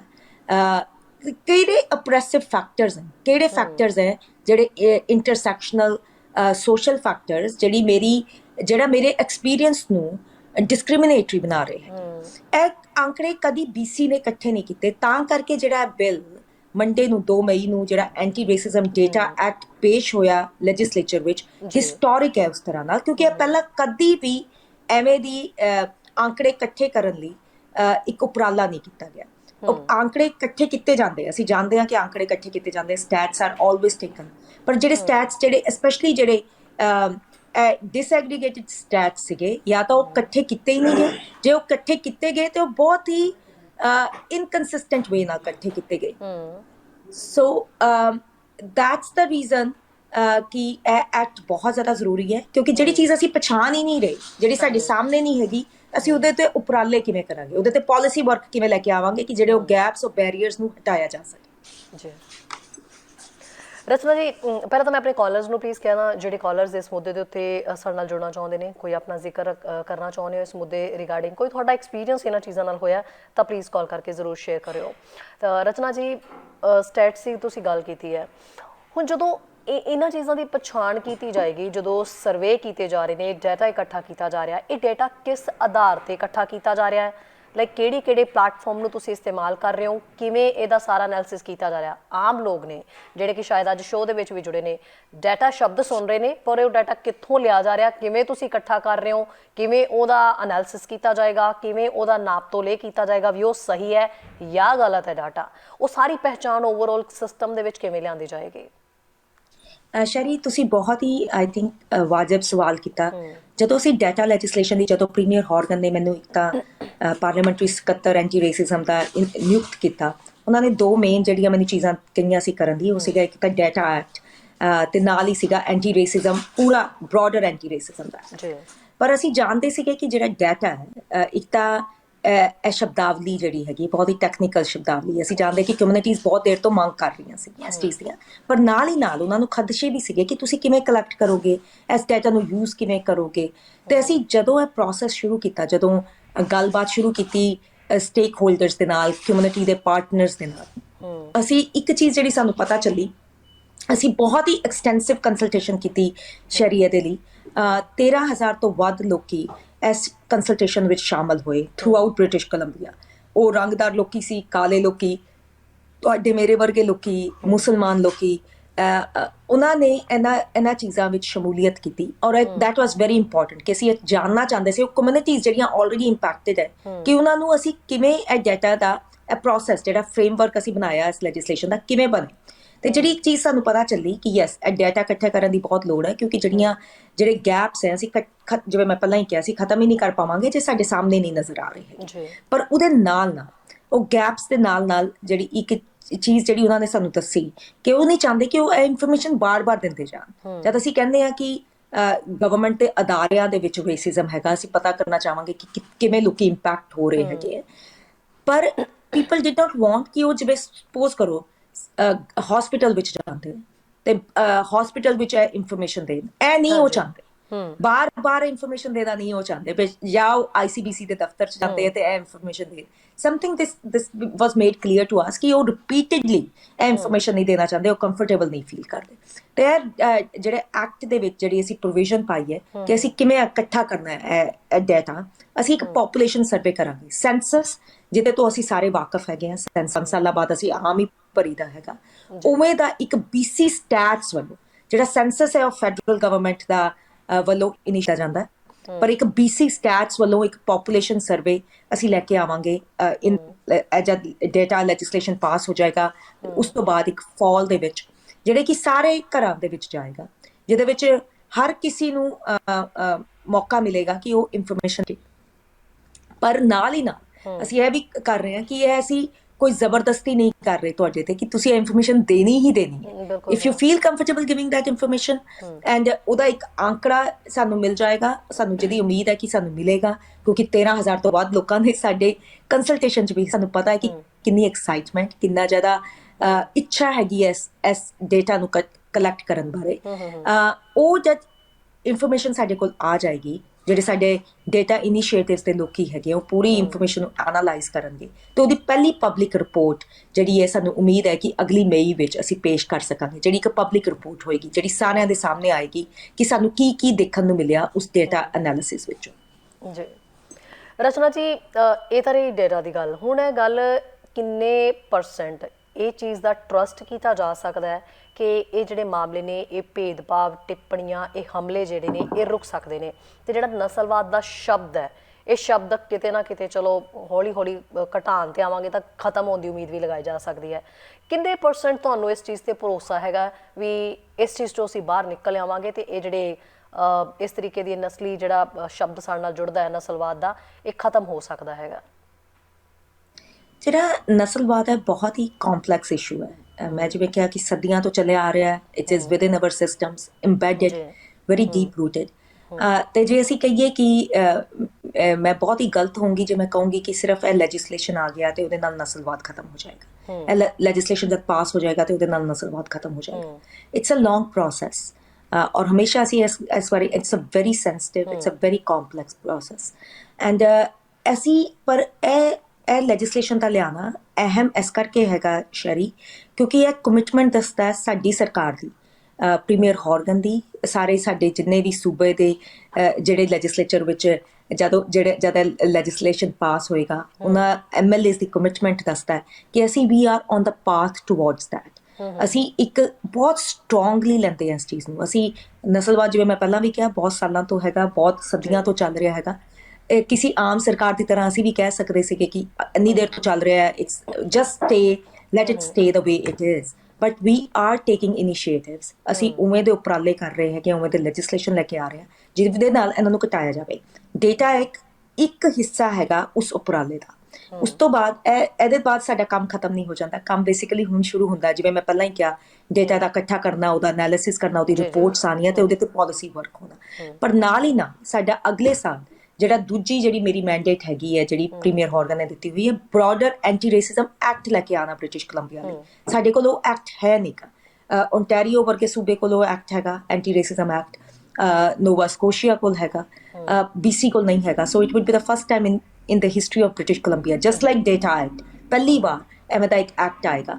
ਔਰ ਉਹਦੇ ਲਈ ਵੀ ਬਹੁਤ ਹੀ ਅਸੀਂ ਲੋਕਾਂ ਤੋਂ ਹੀ ਜਾਣਨਾ ਚਾਹਾਂਗੇ ਉਹ ਐਕਟ ਵਿੱਚ ਕੀ ਦੇਖਣਾ ਚਾਹੁੰਦੇ। ਜਿਵੇਂ ਤੁਸੀਂ ਨਸਲੀ ਹਮਲਿਆਂ ਦੀ ਕਾਫੀ ਗੱਲ ਕੀਤੀ ਹੈਗੀ ਹੈ, ਕੀ ਲੋਕੀ ਉਹਦੀ ਰੋਕਥਾਮ ਦੇਖਣਾ ਚਾਹ ਰਹੇ, ਕੀ ਉਪਰਾਲੇ ਦੇਖਣਾ ਚਾਹ ਰਹੇ, ਹੋ ਸਕਦਾ ਕਿ ਉਹ ਉਸ ਐਕਟ ਦਾ ਹਿੱਸਾ ਹੋਣ। ਐਜੂਕੇਸ਼ਨ, ਜਿਵੇਂ ਅਸੀਂ ਗੱਲ ਕੀਤੀ, ਅਸੀਂ ਪਹਿਲਾਂ ਵੀ ਤੁਹਾਡੇ ਸ਼ੋਅ ਤੇ ਆ ਕੇ ਕਾਫੀ ਵਾਰ ਗੱਲ ਹੋਈ ਹੈ ਕਿ ਐਜੂਕੇਸ਼ਨ ਇਜ਼ ਦ ਕੀ। ਜੇ ਅਸੀਂ ਲੋਕਾਂ ਨੂੰ ਐਜੂਕੇਟ ਕਰਾਂਗੇ, ਜਿਹੜੇ ਉਹਨਾਂ ਦੇ ਪ੍ਰੀ ਕਨਸੀਵਡ ਨੋਸ਼ਨਸ ਹੈਗੇ ਹੈ ਉਹਨਾਂ ਨੂੰ ਹਟਾਇਆ ਜਾ ਸਕੇਗਾ, ਤਾਂ ਹੀ ਅਸੀਂ ਐਜੂਕੇਸ਼ਨ ਜਿਹੜੀ ਸਾਡੀ ਫਿਊਚਰ ਜਨਰੇਸ਼ਨ ਹੈ, ਤੁਸੀਂ ਹੁਣ ਵੀ ਦੇਖੋਗੇ ਜਿਹੜੇ ਸਾਡੇ ਬੱਚੇ, ਕਿਉਂਕਿ ਉਹ ਸਿੱਖ ਰਹੇ ਹੈ ਉਹ ਗੱਲਾਂ, ਉਹ ਐਂਟੀ ਰੇਸਿਜ਼ਮ ਦੀ ਗੱਲਾਂ ਕਰਦੇ ਹੈ ਸਕੂਲਾਂ ਦੇ ਵਿੱਚ, ਟੀਚਰਸ ਉਹਦਾ ਨਾਲ ਕਰਦੇ ਹੈ, ਉਹ ਮੱਚ ਮੋਰ ਅਵੇਅਰ ਹੈ ਇਹਨਾਂ ਇਸ਼ੂਜ਼ ਬਾਰੇ, ਜਿਨ੍ਹਾਂ ਮੈਂ ਕਹੂੰਗੀ ਕਿ ਤੁਹਾਡੇ ਮੇਰੇ ਵਰਗੇ ਲੋਕਾਂ ਤੋਂ ਵੀ, ਔਰ ਜਿਹੜੀ ਸਾਡੀ ਪਿਛਲੀ ਜਨਰੇਸ਼ਨ ਹੈ ਜਿਨ੍ਹਾਂ ਨੇ ਬਿਲਕੁਲ ਹੀ ਇਹ ਗੱਲਬਾਤ ਸਕੂਲਾਂ ਕਾਲਜਾਂ 'ਚ ਨਹੀਂ ਪੜ੍ਹੀ ਹੈਗੀ, ਉਹਨਾਂ ਤੋਂ ਜ਼ਿਆਦਾ ਸਾਡੇ ਬੱਚੇ ਅਵੇਅਰ ਹੈਗੇ। So education is coming out as a key area ਜਿਹਦੇ ਤੇ ਸਾਨੂੰ ਕੰਮ ਕਰਨ ਦੀ ਲੋੜ ਹੈਗੀ ਆ। ਔਰ ਸਾਡੇ ਨਾ ਇਸ ਨਸਲ ਨੂੰ ਐਜੂਕੇਟ ਕਰਨ ਦੀ, ਪਰ ਜਿਹੜੀ ਆਉਣ ਵਾਲੀ ਸਾਡੀਆਂ ਨਸਲਾਂ ਉਹਨਾਂ ਨੂੰ ਐਜੂਕੇਟ ਕਰਨ ਦੇ ਪੂਰੇ ਉਪਰਾਲੇ ਤੇ ਤਰੀਕੇ ਲੱਭਣ ਦੀ ਲੋੜ ਹੈਗੀ। So lot of work ahead of us. ਪਰ ਮੈਨੂੰ ਖੁਸ਼ੀ ਹੈ ਕਿ first time in British Columbia anti racism data act, racism ਦਾ ਨਾਮ ਇੰਨੇ ਆਮ ਤਰੀਕੇ ਨਾਲ ਲਿਆ ਜਾ ਰਿਹਾ। ਰੇਸਿਜ਼ਮ ਨੂੰ ਕਈ ਵਾਰ ਅਸੀਂ ਐਵੇਂ ਕਹਿੰਦੇ ਸੀ, ਸਾਡੇ ਵਰਗੇ ਲੋਕ ਵੀ, ਮੈਂ ਜਦ ਮੈਨੂੰ ਕੋਈ ਕਵੇ ਕਿ ਤੁਸੀਂ ਆਪਣੇ ਕੋਈ ਨਸਲੀ ਵਿਤਕਰੇ ਦੀ ਕੋਈ ਗੱਲ ਕਰੋ ਤੇ ਤੁਸੀਂ ਘਬਰਾਉਂਦੇ ਹੋ, ਕਿਉਂਕਿ ਇਹ ਬਹੁਤ ਜ਼ਿਆਦਾ ਟਰਾਮਾ ਕ੍ਰੀਏਟ ਕਰਦਾ। It's a very emotional affair for even somebody like me ਜਿਹੜੀ ਕਿ ਇੱਕ ਪਾਵਰਫੁਲ ਪੋਜੀਸ਼ਨ 'ਚ ਬੈਠੀ ਹੈ ਔਰਤ, ਉਹਦੇ ਲਈ ਵੀ ਕਹਿਣਾ ਗੱਲਾਂ ਕਰਨੀਆਂ ਕਈ ਵਾਰ ਔਖੀਆਂ। So we are making it comfortable for people to talk about racism. ਔਰ ਨਾਲ ਹੀ ਨਾ ਅਸੀਂ ਦੱਸ ਰਹੇ ਹਾਂ ਕਿ ਕਮਿਟਮੈਂਟ ਹੈਗੀ ਹੈ, ਕੰਮ ਹੋ ਰਿਹਾ ਹੈਗਾ, ਪਰ ਇਹ ਕੰਮ ਮੈਂ ਬਾਰ-ਬਾਰ ਇੱਕ ਗੱਲ ਕਹਿੰਦੀ ਹਾਂ ਕਿ ਕੰਮ ਇਕੱਲੇ ਸਰਕਾਰ ਨਹੀਂ ਕਰ ਪਾਏਗੀ। ਜੇ ਸਾਡੇ ਸਟਰੋਂਗ ਐਲਾਈਜ਼ ਜਿਹੜੇ ਕੀ ਪਾਰਟਨਰਸ ਜਿਨ੍ਹਾਂ ਨੇ ਇੰਨੇ ਸਾਲ ਐਡਵੋਕੇਟ ਕੀਤਾ ਇਸ ਡਾਟਾ ਲੈਜਿਸਲੇਸ਼ਨ ਦਾ, ਇਹ ਸਾਰਾ ਡਾਟਾ ਲੈਜਿਸਲੇਸ਼ਨ ਦਾ ਮੈਂ ਉਹਨਾਂ ਲੋਕਾਂ ਨੂੰ ਦੇਣਾ ਚਾਹਾਂਗੀ ਜਿਹੜੇ ਕਿ ਐਡਵੋਕੇਟ ਕਰ ਰਹੇ ਸੀ ਇਸ ਚੀਜ਼ ਨੂੰ, ਤੇ ਸਰਕਾਰ ਨੇ ਉਹਨਾਂ ਦੀ ਆਵਾਜ਼ ਸੁਣੀ ਤੇ ਉਹਦੇ ਤੇ ਉਹਦੇ ਨਾਲ ਹੀ ਇਹ ਜਿਹੜਾ ਡਾਟਾ ਲੈਜਿਸਲੇਸ਼ਨ ਦੀ ਇੰਟਰੋਡਕਸ਼ਨ ਹੋਈ ਹੈ। ਜੀ ਰਚਨਾ ਜੀ, ਮੈਂਸ਼ਨ ਕੀਤੀ ਗਈ ਸੀ ਇਸ ਦੇ ਵਿੱਚ ਗੱਲ ਵੀ ਪਹਿਲੀ ਵਾਰ ਇਦਾਂ ਹੋ ਰਿਹਾ ਵੀ ਜਿਹੜੀ ਮੂਲ ਵਾਸੀ ਹੈ ਉਹਨਾਂ ਨੂੰ ਨਾਲ ਲੈ ਕੇ ਪੂਰਾ ਇਸ ਜਿਹੜਾ ਪ੍ਰੋਜੈਕਟ ਆ ਉਹਨੂੰ ਸਿਰੇ ਚਾੜਨ ਦੀ ਕੋਸ਼ਿਸ਼ ਕੀਤੀ ਜਾ ਰਹੀ, ਉਹਨਾਂ ਦਾ ਕਿਵੇਂ ਇਹਦੇ ਵਿੱਚ ਰੋਲ ਹੈ, ਉਹ ਕੀ ਹੈਲਪ ਕਰਨਗੇ, ਇਹਦੇ ਬਾਰੇ ਥੋੜਾ ਦੱਸ ਸਕਦੇ ਹੋ? ਬਹੁਤ ਹੀ ਤੁਸੀਂ ਠੀਕ ਗੱਲ ਕੀਤੀ। ਤੁਸੀਂ ਪਹਿਲਾਂ ਟਰਸਟ ਦੀ ਗੱਲ ਕੀਤੀ ਸੀ ਸ਼ਰੀ, ਔਰ ਟਰਸਟ ਬਹੁਤ ਜ਼ਿਆਦਾ ਜਿਹੜੇ ਸਪੈਸ਼ਲੀ ਮੈਂ ਜੇ ਕਹਾਂ ਕਿ ਸਾਡੇ ਮੂਲ ਵਾਸੀ ਲੋਕਾਂ ਦਾ ਟਰਸਟ ਜਿਹੜਾ ਸਰਕਾਰ ਦੇ ਨਾਲ ਉਹ ਟੁੱਟਿਆ ਹੋਇਆ, ਕਿਉਂਕਿ ਸਰਕਾਰ ਨੇ ਹੀ ਉਹਨਾਂ ਨਾਲ ਤਰਾਸਦੀਆਂ ਕੀਤੀਆਂ। ਜਿਹੜੇ ਕੋਲੋਨਾਈਜੇਸ਼ਨ ਦਾ ਉਹ ਵੀ ਜਿਹੜਾ ਕੋਲੋਨਾਈਜੇਸ਼ਨ ਦਾ ਪੂਰਾ ਪ੍ਰੋਸੈਸ ਵਿੱਚ ਉਹ ਵੀ ਉਨੇ ਹੀ ਹਿੱਸੇਦਾਰ ਸੀਗੇ। ਸੋ ਇਸ ਕਰਕੇ ਉਹ ਟਰਸਟ ਨੂੰ ਬਣਾਉਣ ਲਈ ਜਿਹੜੇ ਇੱਕ ਕੰਸਲਟੇਸ਼ਨ ਪ੍ਰੋਸੈਸ ਹੋਇਆ, ਉਹਦੇ ਵਿੱਚ ਮੂਲ ਵਾਸੀਆਂ ਦੇ ਰਿਪਰੈਜ਼ੈਂਟੇਸ਼ਨ ਪੂਰੀ ਹੋਈ, ਉਹਨਾਂ ਨੂੰ ਨਾਲ ਲੈ ਕੇ first nations bishop of first nations leadership council ਹੈਗੀ ਹੈ, ਮੇਤੀ ਨੇਸ਼ਨ BC ਹੈਗਾ, ਉਹਨਾਂ ਨੂੰ ਨਾਲ ਲੈ ਕੇ ਇਹ ਸਾਰਾ ਲੈਜਿਸਲੇਸ਼ਨ ਦਾ ਫਰੇਮਵਰਕ ਬਣਾਇਆ ਗਿਆ। ਤੇ ਥਰੂ ਆਊਟ ਦਾ ਪ੍ਰੋਸੈਸ ਉਹ ਸਾਡੇ ਨਾਲ ਸੀਗੇ, ਉਹਨਾਂ ਨੇ ਆਪਣੀਆਂ ਰਾਏ ਦਿੱਤੀਆਂ, ਉਹਨਾਂ ਨੇ ਆਪਣੀਆਂ ਜਦ ਇਵਨ ਡਰਾਫਟ ਲੈਜਿਸਲੇਸ਼ਨ ਵੀ ਆਇਆ ਉਹਨਾਂ ਨੂੰ ਦਿਖਾਇਆ ਗਿਆ। ਤੇ ਇਹ ਪਹਿਲੀ ਵਾਰ ਹੋਇਆ ਕਿ ਇੱਕ ਕੋ ਡਿਵੈਲਪਮੈਂਟ ਹੋਈ ਹੈ ਉਹਨਾਂ ਦੇ ਨਾਲ, ਮੂਲ ਵਾਸੀਆਂ ਨੂੰ ਨਾਲ ਲੈ ਕੇ। ਔਰ ਇਸ ਗੱਲ ਦੀ ਸਾਨੂੰ ਖੁਸ਼ੀ ਹੈ, ਉਹਨਾਂ ਨੂੰ ਖੁਸ਼ੀ ਹੈ। ਔਰ ਇਹ ਜਿਹੜਾ ਪ੍ਰੋਸੈਸ ਇੱਥੇ ਖਤਮ ਨਹੀਂ ਹੋ ਗਿਆ। ਜਦ ਮੈਂ ਇੰਪਲੀਮੈਂਟੇਸ਼ਨ ਬਹੁਤ ਜ਼ਿਆਦਾ ਕੰਮ ਸਾਡੇ ਅੱਗੇ ਨਾਲ ਹੈਗਾ, ਉਹਦੇ ਵਿੱਚ ਵੀ ਉਹ ਪੂਰਾ ਹਿੱਸੇਦਾਰ ਰਹਿਣਗੇ, ਔਰ ਜਿੰਨੇ ਵੀ ਕਮਿਊਨਿਟੀ ਪਾਰਟਨਰਸ ਨੇ ਸਾਡੇ ਨਾਲ ਯੋਗਦਾਨ ਪਾਇਆ ਉਹ ਵੀ ਹਿੱਸੇਦਾਰ ਰਹਿਣਗੇ ਇਸ ਪ੍ਰੋਸੈਸ ਦੇ ਵਿੱਚ। ਆਈ ਥਿੰਕ ਇਸ ਚੀਜ਼ ਦੇ ਨਾਲ ਮੂਲ ਵਾਸੀਆਂ ਨੂੰ ਬਹੁਤ ਜ਼ਿਆਦਾ ਉਹਨਾਂ ਨੂੰ ਵੀ ਕਿਤੇ ਨਾ ਕਿਤੇ ਹੱਦ ਤੱਕ ਕਹਿ ਸਕਦੇ ਉਹਨਾਂ ਦੇ ਜ਼ਖਮਾਂ ਤੇ ਮੱਲਮ ਲੱਗ ਸਕਦੀ ਹੈ, ਕਿਉਂਕਿ ਜਿਵੇਂ ਤੁਸੀਂ ਦੱਸਿਆ ਸੀ, ਪਹਿਲਾਂ ਜ਼ਿਕਰ ਕੀਤਾ ਸੀਗਾ ਵੀ ਜਿਹੜੀ ਨੀਂਹ ਹੈ ਕੈਨੇਡਾ ਦੀ, ਉਹੀ ਨਸਲਵਾਦ ਦੇ ਉੱਤੇ ਸ਼ੁਰੂ ਹੋਈ। ਜੋ ਉਹਨਾਂ ਨਾਲ ਹੋਇਆ ਉਹ ਅਸੀਂ ਸਾਰੇ ਜਾਣਦੇ ਹਾਂ। ਕਦੋਂ ਤੇ ਕਿਵੇਂ ਇਹ ਚੀਜ਼ਾਂ ਹੋਈਆਂ ਰਚਨਾ ਜੀ, ਇਹ ਬਹੁਤ ਇੰਪੋਰਟੈਂਟ ਇਸ਼ੂ ਹੈਗਾ। ਮੂਲ ਵਾਸੀਆਂ ਨੂੰ ਕਿਤੇ ਨਾ ਕਿਤੇ ਨਾਲ ਰੱਖਣ ਦਾ, ਇਸ ਪ੍ਰੋਜੈਕਟ ਦੇ ਵਿੱਚ ਨਾਲ ਜੋੜਨ ਦਾ ਕਿਸੇ ਨਾ ਕਿਤੇ ਇਹ ਮੰਤਵ ਹੈ ਵੀ ਜੋ ਉਹਨਾਂ ਨਾਲ ਵੀ ਹੋਇਆ ਉਹ ਵੀ ਓਵਰਆਲ ਸਾਰਿਆਂ ਤੱਕ ਪਹੁੰਚ ਸਕੇ ਚੀਜ਼, ਤਾਂ ਉਸ ਤੋਂ ਬਾਅਦ ਉਹ ਕਦੀ ਦੁਹਰਾਈ ਨਾ ਜਾਵੇ, ਉਹ ਕਿਤੇ ਨਾ ਕਿਤੇ ਉਹਨਾਂ ਚੀਜ਼ਾਂ ਦੇ ਉੱਤੇ ਵੀ ਠੱਲ ਪੈ ਸਕੇ। ਐਬਸੋਲੂਟਲੀ ਅਸੀਂ ਇੰਡੀਜੀਨਸ ਲੋਕਾਂ ਦੀ ਜਿਹੜੀ ਤਰਾਸਦੀ ਹੈ ਉਹ ਤਾਂ ਬਿਆਨ ਕਰਨੀ ਵੀ ਬਹੁਤ ਜ਼ਿਆਦਾ ਔਖੀ ਹੋ ਜਾਂਦੀ ਹੈ। ਅਸੀਂ ਆਪਣੇ ਲੋਕਾਂ ਬਾਰੇ ਕਹਿੰਦੇ ਹਾਂ ਕਿ ਅਸੀਂ ਸਾਊਥ ਏਸ਼ੀਅਨਸ ਨੇ ਬਹੁਤ ਨਸਲਵਾਦ ਹੰਡਾਇਆ। ਕਾਮਾਗਾਟਾ ਮਾਰੂ ਦਾ ਜੇ ਅਸੀਂ ਇਤਿਹਾਸ ਦੇਖੀਏ, ਜਾਂ ਸਾਨੂੰ ਵੋਟ ਪਾਉਣ ਦਾ ਹੱਕ ਨਹੀਂ ਸੀਗਾ 1907 ਤੋਂ 1947 ਤੱਕ। We have a long history to ਇੱਥੇ ਕੈਨੇਡਾ ਵਿੱਚ ਰੇਸਿਜ਼ਮ ਦੀ। ਪਰ ਜਿਹੜਾ ਸਾਡਾ ਰੇਸਿਜ਼ਮ ਵੀ ਹੈ, ਜਿਹੜਾ ਸਾਡੇ ਲੋਕਾਂ ਨਾਲ ਰੇਸਿਜ਼ਮ ਵੀ ਹੈ, ਉਹਦਾ ਮੁਕਾਬਲਾ ਨਹੀਂ ਕੀਤਾ ਜਾ ਸਕਦਾ, ਜਾਂ ਜੋ ਇੰਡੀਜਨਸ ਲੋਕਾਂ ਦਾ ਨਾਲ ਰੇਸਿਜ਼ਮ ਹੋਇਆ ਉਹਦਾ ਮੁਕਾਬਲਾ ਜਿਹੜੇ ਸਾਡੇ ਹਿਸਟੋਰਿਕ ਰੌਂਗਸ ਹੋਏ ਆ ਉਹਦੇ ਨਾਲ ਨਹੀਂ ਕੀਤਾ ਜਾ ਸਕਦਾ। ਸੋ ਸ਼ਰੀ ਇੱਕ ਸੈਕਿੰਡ ਜੀ ਪਲੀਜ਼।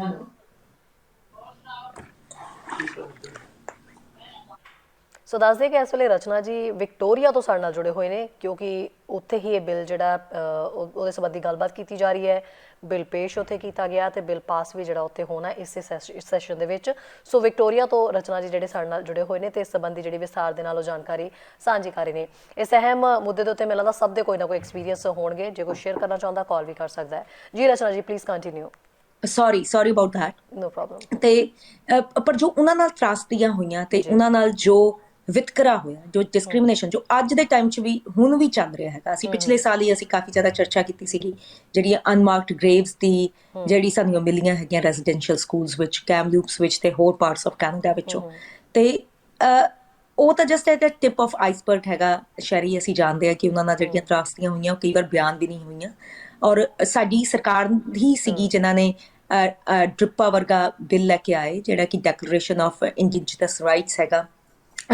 ਉਹਦੇ ਬਾਰੇ we are the first province to bring it to implement it. ਉਹਦਾ ਕੰਮ ਵੀ ਚੱਲ ਰਿਹਾ ਹੈਗਾ। ਤੇ ਨਾਲ ਜਿਹੜਾ ਡਾਟਾ ਲੈਜਿਸਲੇਸ਼ਨ ਆਇਆ ਹੈਗਾ ਐਂਟੀ ਰੇਸਿਜ਼ਮ ਦਾ, ਉਹਨਾਂ ਲਈ ਕਾਫੀ ਜ਼ਿਆਦਾ ਜਿਹੜਾ ਉਹ ਹਰ ਰੋਜ਼ ਜਿਹੜਾ ਨਸਲਵਾਦ ਹੰਡਾਉਂਦੇ ਆ ਉਹਦੇ ਲਈ ਕੰਮ ਕਰੇਗਾ, ਪਰ ਨਾਲ ਹੀ ਨਾਲ ਜਿਹੜੇ ਕਾਲੇ ਲੋਕੀ ਜਿਹੜੇ ਬਹੁਤ ਜ਼ਿਆਦਾ ਮਾਰਜਨਲਾਈਜ਼ ਹੁੰਦੇ ਆ, ਔਰ ਸਾਡੇ ਵਰਗੇ ਲੋਕੀ ਵੀ ਕਈ ਵਾਰ ਅਸੀਂ ਐਗਜ਼ਾਮਪਲਸ ਦੇਖਦੇ ਹਾਂ, ਕਈ ਵਾਰ ਸਾਨੂੰ ਲੱਗਦਾ ਕਿ ਇੱਕਾ ਦੁੱਕਾ ਐਗਜ਼ਾਮਪਲ ਹੈ, ਪਰ ਜਦ ਤੁਸੀਂ ਉਹਨਾਂ ਐਗਜ਼ਾਮਪਲਸ ਨੂੰ ਜੋੜਨ ਦੀ ਕੋਸ਼ਿਸ਼ ਕਰਦੇ ਹੋ ਤਾਂ ਲੱਗਦਾ ਹੈ ਕਿ ਹਮੇਸ਼ਾ ਰੰਗਦਾਰ ਸਿਆਹ ਨਸਲ ਦੇ ਲੋਕਾਂ ਨਾਲ ਤੇ ਇੰਡੀਜਨਸ ਲੋਕਾਂ ਨਾਲ ਹੀ ਇਹ ਚੀਜ਼ਾਂ ਕਿਉਂ ਹੋ ਰਹੀਆਂ। ਇੱਕ ਆਮ ਜਿਹੜੀ ਮੈਜੋਰਿਟੀ ਇੱਕ ਸੁਸਾਇਟੀ ਹੈ, ਉੱਥੇ ਇਹ ਚੀਜ਼ਾਂ ਇੰਨੀਆਂ ਪ੍ਰਵੇਲੈਂਟ ਕਿਉਂ ਨਹੀਂ ਹੈਗੀਆਂ। So that's what we want to correct. ਅਸੀਂ ਇਹ ਸੂਬਾ ਬਹੁਤ ਹੀ ਖੂਬਸੂਰਤ ਸੂਬਾ ਮੰਨਿਆ ਜਾਂਦਾ ਔਰ ਸੂਬਾ ਖੂਬਸੂਰਤ ਹੈ, ਪਰ ਉਹ ਜਿਹੜਾ ਐਕਸੈਸ ਹੈ ਸਾਡਾ ਸਰਵਿਸਿਜ਼ ਵੀ ਉਹ ਵੀ ਖੂਬਸੂਰਤ ਰਵੇ, ਸਾਰਿਆਂ ਲਈ ਇਕੁਅਲ ਹੋਵੇ, ਜਸਟਿਸ ਸਭ ਨੂੰ ਇਕੁਅਲ ਤਰ੍ਹਾਂ ਦਾ ਵਰਤਾਰਾ ਹੋਵੇ ਸਾਰਿਆਂ ਲਈ। ਇਹ ਸਾਡੀ ਇੱਛਾ ਹੈ ਤੇ ਇਹੀ ਸਾਡੀ ਕਮਿਟਮੈਂਟ ਹੈ। ਜੀ ਰਚਨਾ ਜੀ, ਮੂਲ ਵਾਸੀ ਲੋਕਾਂ ਦੇ ਇਮੀਗ੍ਰੈਂਟਸ ਭਾਈਚਾਰਿਆਂ ਦੇ ਨਾਲ ਹੋ ਰਹੇ ਨਸਲਵਾਦ ਦੇ ਵਰਤਾਰੇ ਬਾਰੇ ਕੀ ਵਿਚਾਰ ਕੀਤਾ ਜਾ ਰਿਹਾ, ਕੀ ਵਿਚਾਰਿਆ ਜਾ ਰਿਹਾ ਉਸ ਸੰਬੰਧੀ? ਕਿਸ ਬਾਰੇ ਸ਼ਰੀਆ, ਥੋੜਾ ਜਿਹਾ ਤੁਸੀਂ ਐਕਸਪਲੇਨ ਕਰੋਗੇ ਮੈਨੂੰ? ਮੂਲ ਵਾਸੀ ਤੇ ਭਾਈਚਾਰਿਆਂ ਦਾ ਜਿਹੜਾ ਵਰਤਾਰਾ ਹੈ, ਤੁਸੀਂ ਜ਼ਿਕਰ ਕੀਤਾ ਜੋ ਚੀਜ਼ਾਂ ਹੋ ਰਹੀਆਂ, ਇੱਕ ਸਪੈਸੀਫਿਕ ਜਿਹੜੀਆਂ ਕਮਿਊਨਿਟੀਜ਼ ਨੇ ਉਹ ਲਗਾਤਾਰ ਪਿਛਲੇ ਕਾਫੀ ਸਮੇਂ ਤੋਂ ਉਹਨਾਂ ਦੇ ਉੱਤੇ ਇਹ ਹਮਲੇ ਹੋ ਰਹੇ ਨੇ, ਇਸ ਚੀਜ਼ ਦਾ ਜ਼ਿਕਰ ਤੁਸੀਂ ਕੀਤਾ ਤੇ ਇਹਦੇ ਹੱਲ ਵੀ ਲੱਭਣ ਦੀ ਕੋਸ਼ਿਸ਼ ਕੀਤੀ ਜਾ ਰਹੀ। ਹੁਣ ਜੋ ਉਹਨਾਂ ਦਾ ਵਰਤਾਰਾ ਹੈ, ਜੋ ਉਹਨਾਂ ਦੇ ਨਾਲ ਹੋ ਰਿਹਾ, ਜੋ ਇਹ ਵਿਵਹਾਰ ਹੋ ਰਹੇ ਨੇ, ਕਿਤੇ ਨਾ ਕਿਤੇ ਰੋਕਣ ਦੇ ਲਈ ਤੁਸੀਂ ਕੋਸ਼ਿਸ਼ਾਂ ਜ਼ਰੂਰ ਕਰ ਰਹੇ ਹੋ। ਪਿਛਲਾ ਲੰਬੇ ਸਮੇਂ ਦੀ ਹਿਸਟਰੀ ਜੇ ਨਸਲਵਾਦ ਦੀ ਹੈ ਤਾਂ ਲੰਬੇ ਸਮੇਂ ਦੀ ਹਿਸਟਰੀ ਇਹ ਵੀ ਹੈ ਵੀ ਸਰਕਾਰਾਂ ਨੇ ਬਿੱਲ ਲਿਆਂਦੇ, ਕੋਸ਼ਿਸ਼ਾਂ ਕੀਤੀਆਂ, ਘਟਿਆ ਕੁਛ ਨਹੀਂ ਹੈ। ਸੋ ਹੁਣ ਕਿਵੇਂ ਦਾ ਵਿਚਾਰ ਵਟਾਂਦਰਾ ਇਸ ਸੰਬੰਧੀ ਕੀਤਾ ਜਾ ਰਿਹਾ, ਕਿਉਂਕਿ ਹੁਣ ਇਹਨੂੰ ਸਖਤੀ ਨਾਲ, ਹੁਣ ਤੁਸੀਂ ਇਹ ਵੀ ਇੱਕ ਕੋਸ਼ਿਸ਼ ਹੀ ਦੇਖੀ ਜਾ ਰਹੀ ਹੈ, ਪਰ ਮੈਨੂੰ ਲੱਗਦਾ ਲੋਕ ਇਸ ਕੋਸ਼ਿਸ਼ ਦੇ ਉੱਤੇ ਸਿਰਫ ਅੱਖਾਂ ਲਗਾ ਕੇ ਇਹਨੂੰ ਚੈੱਕ ਕਰ ਰਹੇ ਨੇ, ਕਿਉਂਕਿ ਉਹ ਇਦਾਂ ਦੀਆਂ ਕੋਸ਼ਿਸ਼ਾਂ ਸ਼ਾਇਦ ਉਹਨਾਂ ਨੇ ਪਹਿਲਾਂ ਵੀ ਬਹੁਤ ਦੇਖ ਲਈਆਂ ਨੇ, ਪਰ ਹੋਇਆ ਕੁਛ ਨਹੀਂ ਹੈ। ਸੋ ਹੁਣ ਇਹਦੇ ਤੇ ਕਿਸ ਤਰੀਕੇ ਦਾ ਡਿਫਰੈਂਟ ਤਰੀਕੇ ਨਾਲ ਕੁਝ ਵਿਚਾਰ ਇਦਾਂ ਦਾ ਕੀਤਾ ਜਾ ਰਿਹਾ ਹੈ ਵੀ ਜਿਹਦੇ ਨਾਲ ਇਹ ਚੀਜ਼ ਦਾ ਵਾਕਈ ਮੈਂ ਫਿਰ ਟਰਸਟ ਤੇ ਆਵਾਂਗੀ ਕਿ ਕਮਿਊਨਿਟੀਆਂ ਆਪਣੇ ਆਪ ਨੂੰ ਸੇਫ ਮਹਿਸੂਸ ਕਰ ਸਕਣ। ਐਬਸੋਲੂਟਲੀ